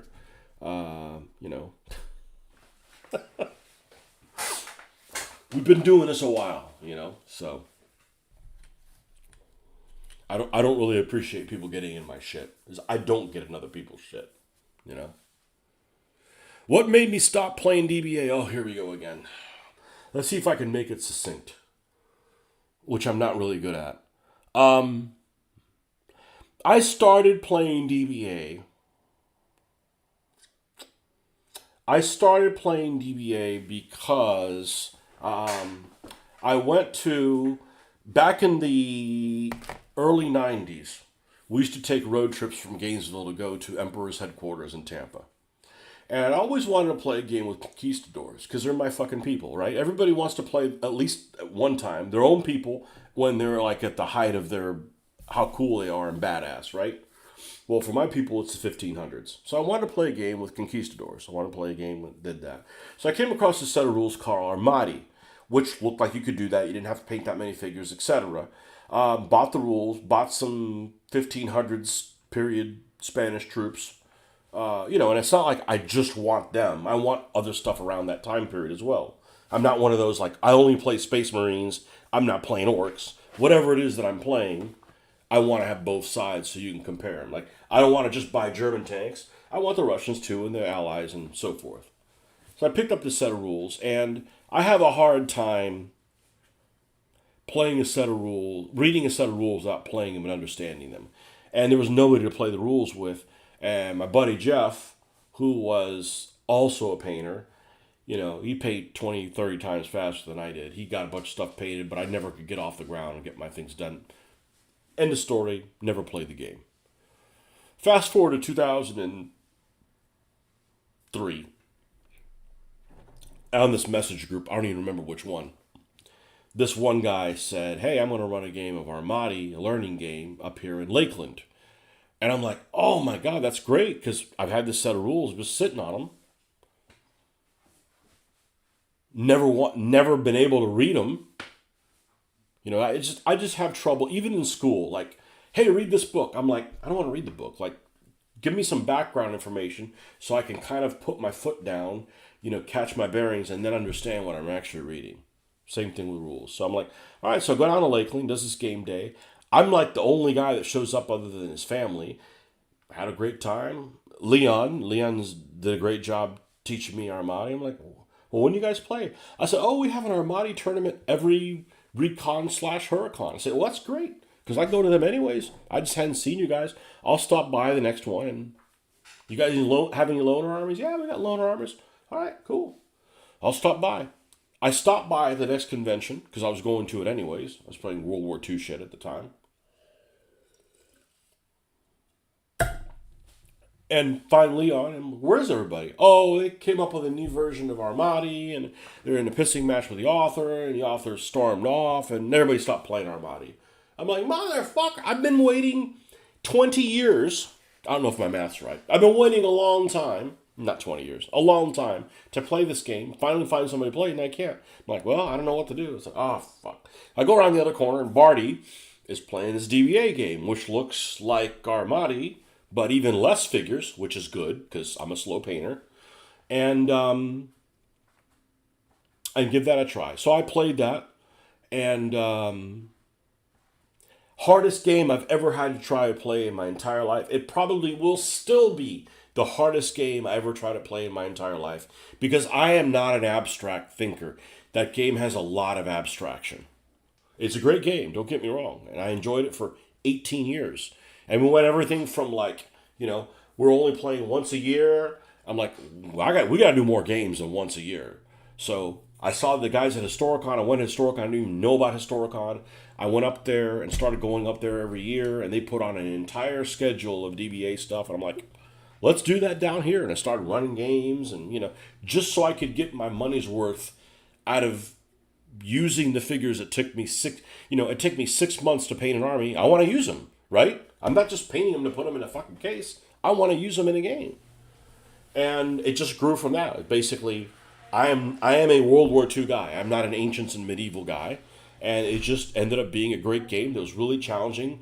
I learned a lot of, I'm not going to say history, a lot of military history. Hello! A lot of military history. Like I knew about Romans, I knew about the emperors. I didn't know, how legions what percentage of the troops the legions were, which were mounted, and all that kind of stuff. Learned a lot of stuff along the way. It's an extremely challenging game, and there's a lot of things I like about it that I had never seen in the game system before. So it did a lot of things right, but it's still abstract. And I understand why people don't enjoy the game, or it's not for them. You know, I first thing is like, what's this 1d6? What kind of a basic crap vanilla thing is that? You know, and then I'm like, okay, it works. You know, I gave it a fair shot, and it's a great game, but I can't get people to be more interested in the game. I can put all the games on in the world. I can go to Historicon, and people ended up like not showing up to play the game. I'm like, okay, I'm putting my entire life on hold that I want to do with other things for this DBA game that I can't get more than the local players to play in. And I'm like, the nail in the coffin was probably somebody that came out of hiding for 15 years. They were one of the big DBA movers in our area. They just disappeared. In 2008, 9, they just disappeared. And then they came back and they wanted to put all this other stuff on and like be involved in it and like wanted us to, oh, well, we got to do more. And I'm like, you take it and run with it. You know, I'm not going to put my life on hold anymore. Yes? That was great timing. Is it great timing? Are you muted? I am not muted. Can Okay. I have the rest of the leftovers? You can. You get me at 6:30. No rush. Fair enough. Okay. What time is it? 6:04. Okay. Okay. I'm all yours, and we'll do the stuff that we plan on doing. Bye. Okay. Bye-bye. Love you. So, he wanted to, he wanted to basically organize everything, right? Everything, like, basically, like, oh, what you're doing isn't good enough. You need to do more. And by the way, he didn't know it was the tip of the nail in the coffin was that, well, we have hundreds of DBA videos out there that Mitch and I put out. And he's like, you do? Like, hold on a second. You want to be the guy in charge, have this plan, and you didn't realize we had over 200 DBA 3.0 videos on YouTube. Like, fuck you. You run with it. Like, I'm done. And it was like a huge weight was lifted off of me, because one thing that pisses me off is when it's like you volunteer to do shit, and I volunteer because it's fun to do. Like, if it's not fun to do, I'm not going to do it anymore. It's not getting the desired effect, and the desired effect isn't like, oh, you need to do more of it. And by the way, I want to be in charge, even though I disappeared for a decade and a half. And oh yeah, by the way, oh, I didn't realize that you'd done all this masterful work. It's not masterful, but all this work in the past to try to get people into it, and it's still not getting you the result you want. Like, take off and run with it. And nobody's made a DBA video of our group since. So, but the reality is, I don't really have anything bad to say about DBA other than I wish Phil organized his rule book the way a mortal could understand it. I don't really have a problem with any of his rules, but this going back and forth, playing something 200, I want to play them the way that they're intended to be played. But you make all these constant mistakes because they're just not organized in a normal fashion, See, DBA is okay. We've been playing Triumph and Abstract as well. It's the same problem, DBA. I'm not going to get into why I don't play Triumph, but the guys up there that created Triumph, I know them pretty well. They created their other Triumph game, and they want to charge for it and not give DBA any credit. It's just DBA by another name. There's some things it does better than DBA. There's some things that it doesn't do. As a general rule, like nobody in Florida wanted to play DBA Triumph back in 2014. So like we gave up trying to do it. We wanted to do Triumph up there when we went to Historicon because that's their backyard, and do DBA here.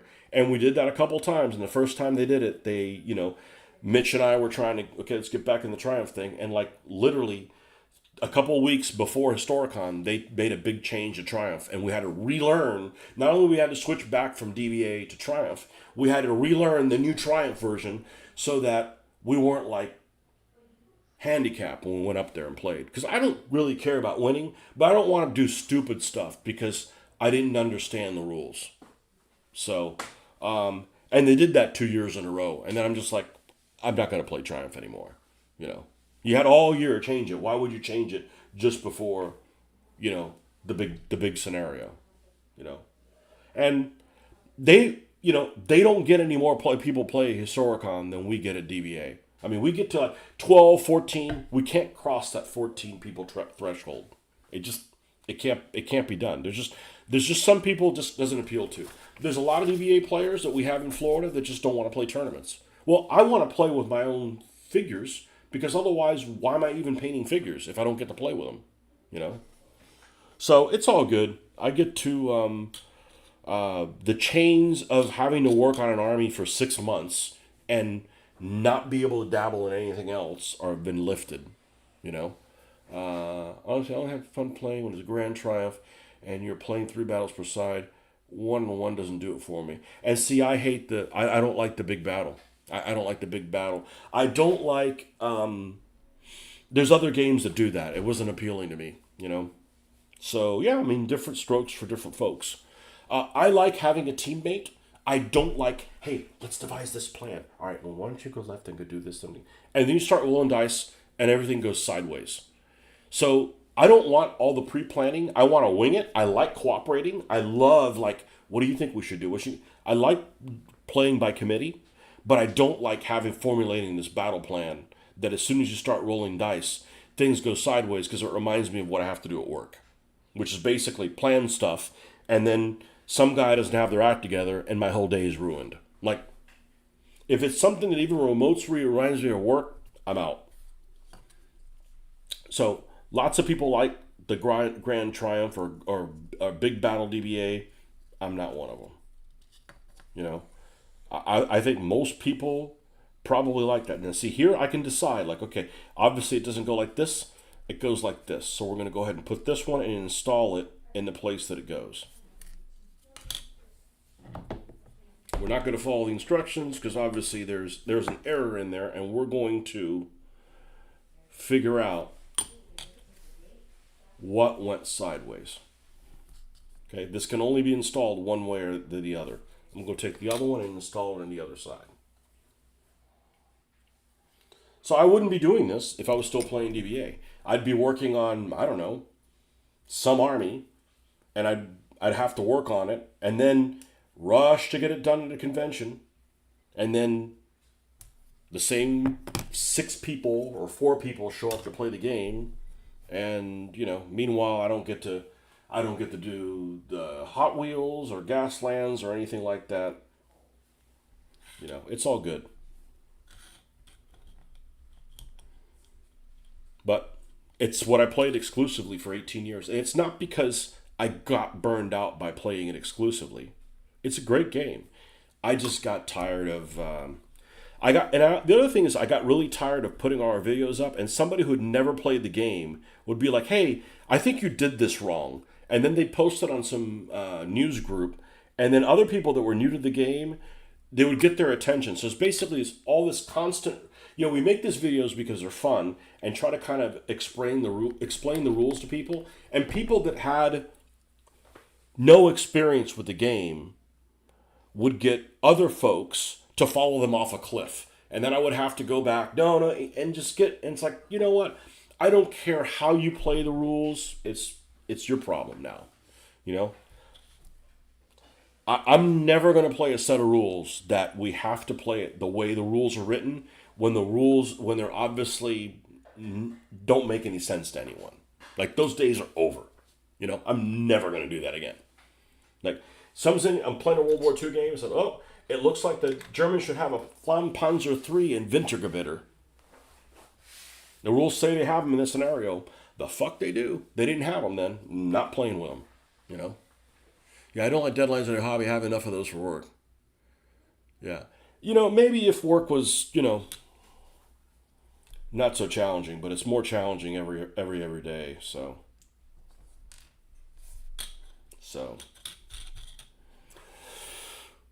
this is what we do. This is, like I said, I don't kid, this is my therapy. This is this is why I don't have a drinking problem. We just go here and everything goes right. Even when the instructions are written improperly, we can overcome. But I don't really have anything bad to say about DBA, other than, if the game was laid out in a different way and wasn't abstract, it would attract more people. But like for me, that was in 2004 when that happened. Before 2004, I had never played a game with knights or Romans or Egyptians, and it wasn't because I wasn't interested in it. I mean, it's not my main thing. I've always been a World War II person, but nobody around me played it. Like, how can you be exposed to things where nobody around you plays it? You know? There was people that around me played American Civil War. I'd rather go to work and not get paid than play an American Civil War game. I don't know anything that I'm less interested in than that. Pony Wars would probably be less interesting, but there's not very many. All right, now we can look at this and figure out what in the hell they're trying to tell us. Okay? By this drawing here, and assuming this drawing matches reality. So these are all the pieces parts of one side. So there should be 4 pegs, and each should have 2, an inside and an outside. So there should be 8 here. 1, 2, 3, 4, 5, 6, 7, 8. Okay, cool. Now, we've figured that out. All right, there's going to be insides and outsides. This is obviously an outside. This is also an outside.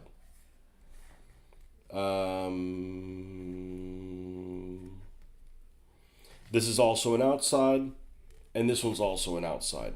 So all the other ones are insides.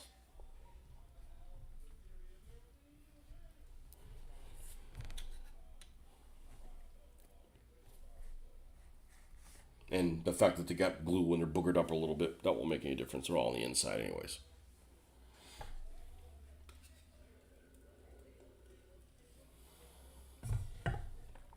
All right, now let's go back to their suggestion.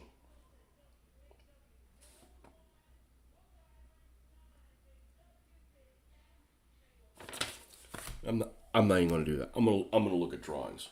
We got all the parts here.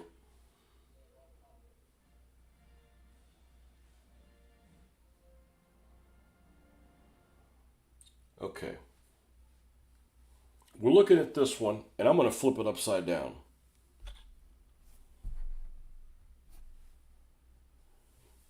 And I can already tell there's a problem with this. Because the short has the long pegs on this end, and it should be the other way around.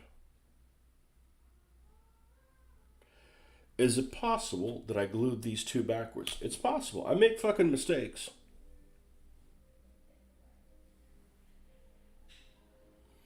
And we can just unglue it. We'll run some cement there, pull it off, flip them. Let me see if we can get an SDKFZ 250 drawing. Yeah, this I'm more comfortable with. Yeah, except it's not 3D.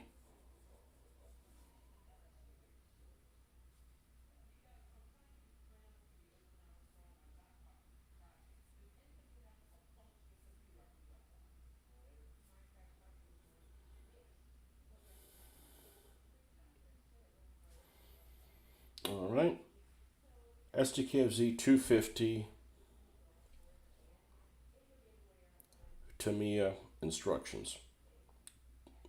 Let's go to the Golden Goose. Any of them will do. Scalemates. Download.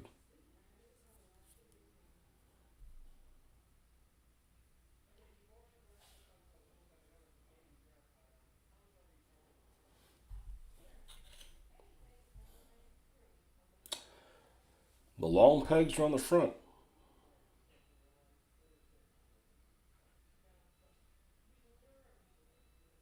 Except but these are shown as one piece.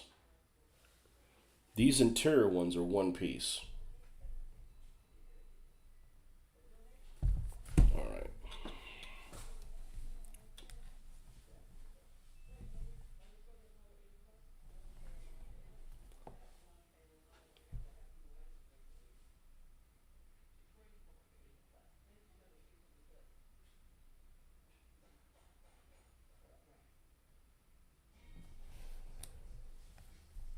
All right. Which one would go with this one?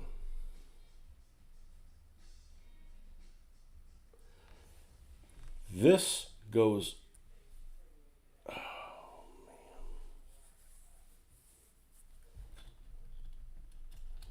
We're gonna have to test. We're gonna have to test fit stuff. We're gonna have to test fit stuff.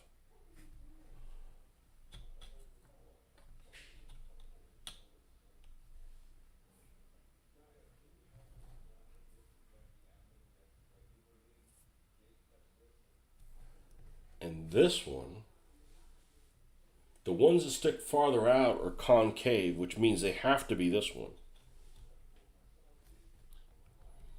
Wow, this is whacked.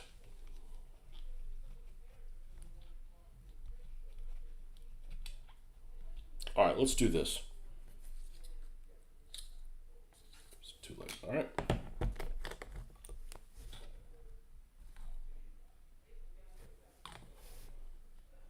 It's going to be a builder. This is like a build your own bowl.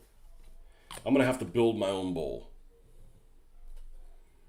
I'm going to have to disassemble this and assemble this how I see that it's going to work out better. Yeah, see this kind of stuff, this isn't frustrating to me at all. Like, this isn't like work frustration. This is like, I can walk away from any time. Let that sit a little bit longer. I'm going to flip these two. It looks like I need the one on the inside. Regardless of how it's built, the one on the inside needs to be inside the other two.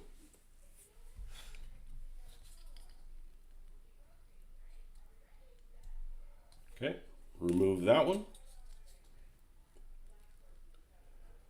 And okay, remove that one. I'm going to move it over here.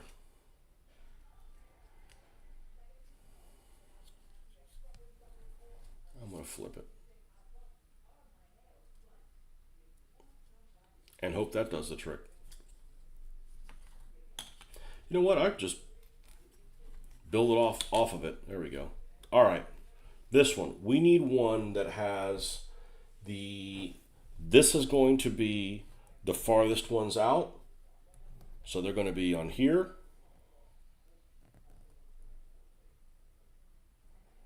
And they're going to be on here. Okay, these are going to be the two farthest out. So the inside is going to have this on the outside. And inside of it is going to have, get off me, get up off me, is going to have this piece there. Then this here. Then this up against it.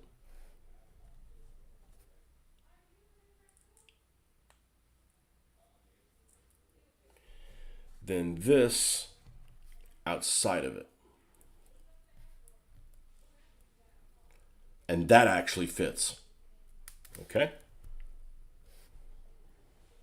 So, likewise, I need to take this one.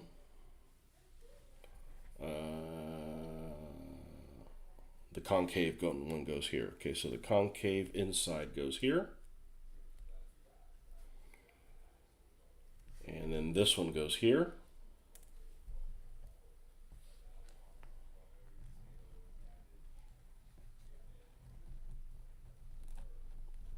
What's the age on this? Ain't no 13-year-old going to do this. I would have thrown this in the trash.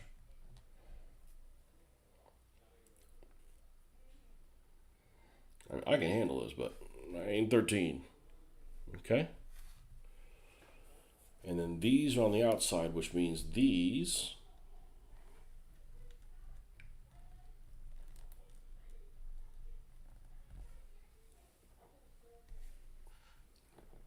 one in. Make sure we don't have a situation.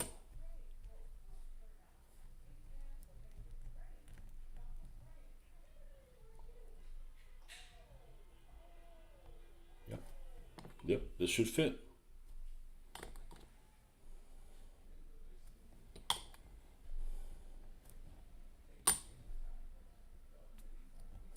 Now, if I had thought this was the best model in the world and this happened, I'd be in a big bummer. I knew this thing had shortcomings. I've built some of these models before, and there's definitely a miscommunication between the people that design them and the people that put the instructions together. They're at odds with each other many times.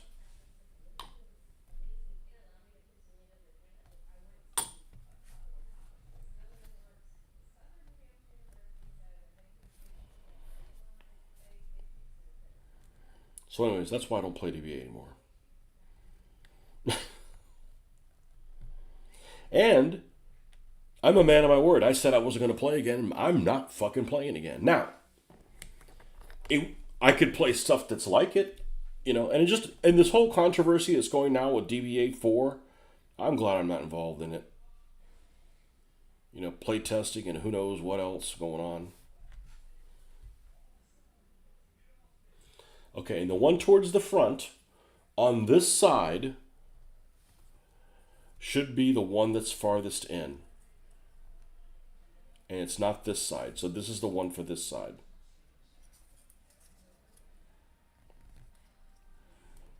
So this one goes here.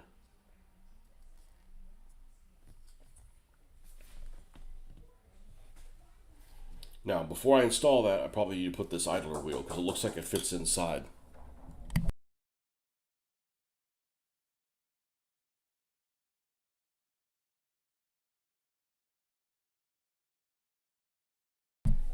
All right, let me see if I can install this other side before I gotta go. I don't even care what number it is. We're gonna take them all off. 1, 2, 3, 4, 5, 6, 7, 8.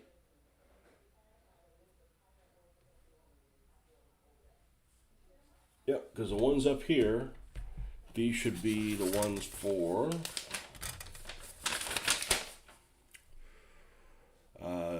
27 and 38. And that is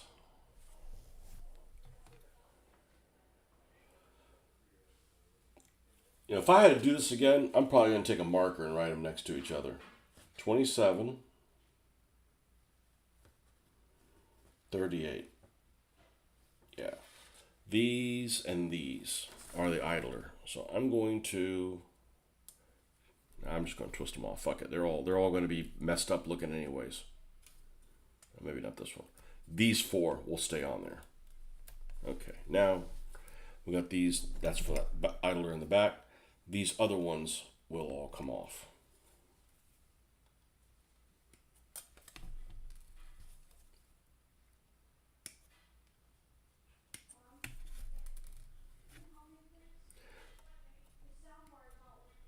So if I'm already burned out, doing all the stuff that I'm doing and not getting the response that I want, the last thing I want to do is put more effort in it.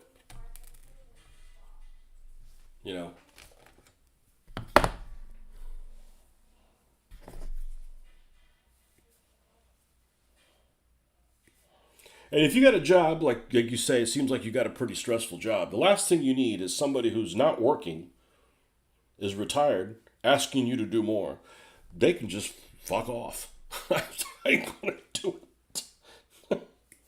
It's like when you volunteer to do something, right? You volunteer to do something, you get to decide how much you're gonna volunteer. Not somebody like, hey, I'm here to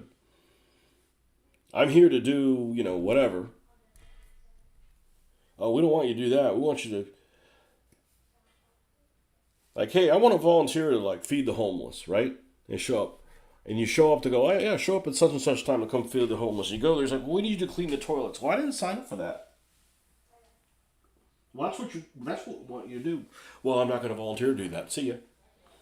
I already have a job I hate. I don't need a hobby that I hate too. To put that in simple terms. Well, then nobody would do it. I said, well, you get some sucker to do it.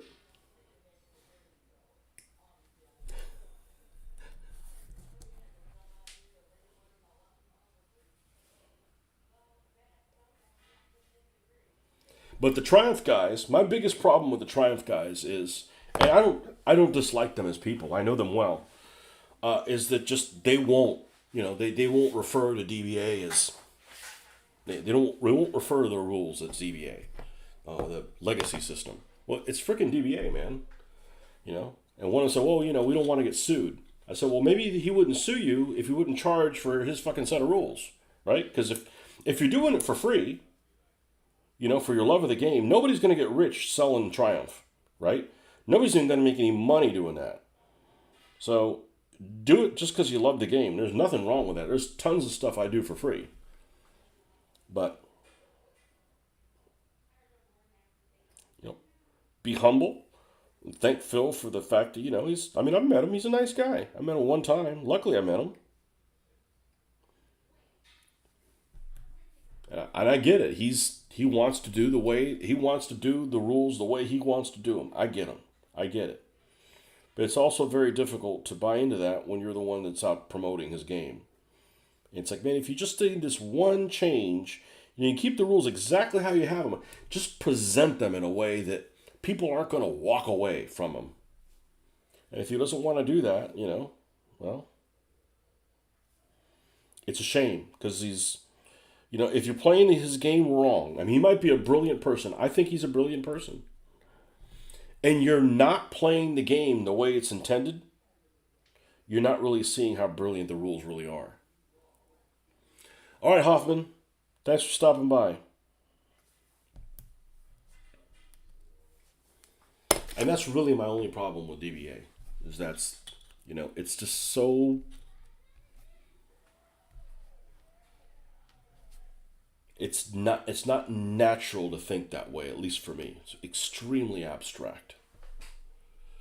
And maybe it's me. I don't do well with abstract stuff. I suck at Algebra 2. I didn't say I suck at algebra. I suck at Algebra 2. It's too, like abstract. It's supposed to have a hole through it. It is, and it does not have one. Another miscast.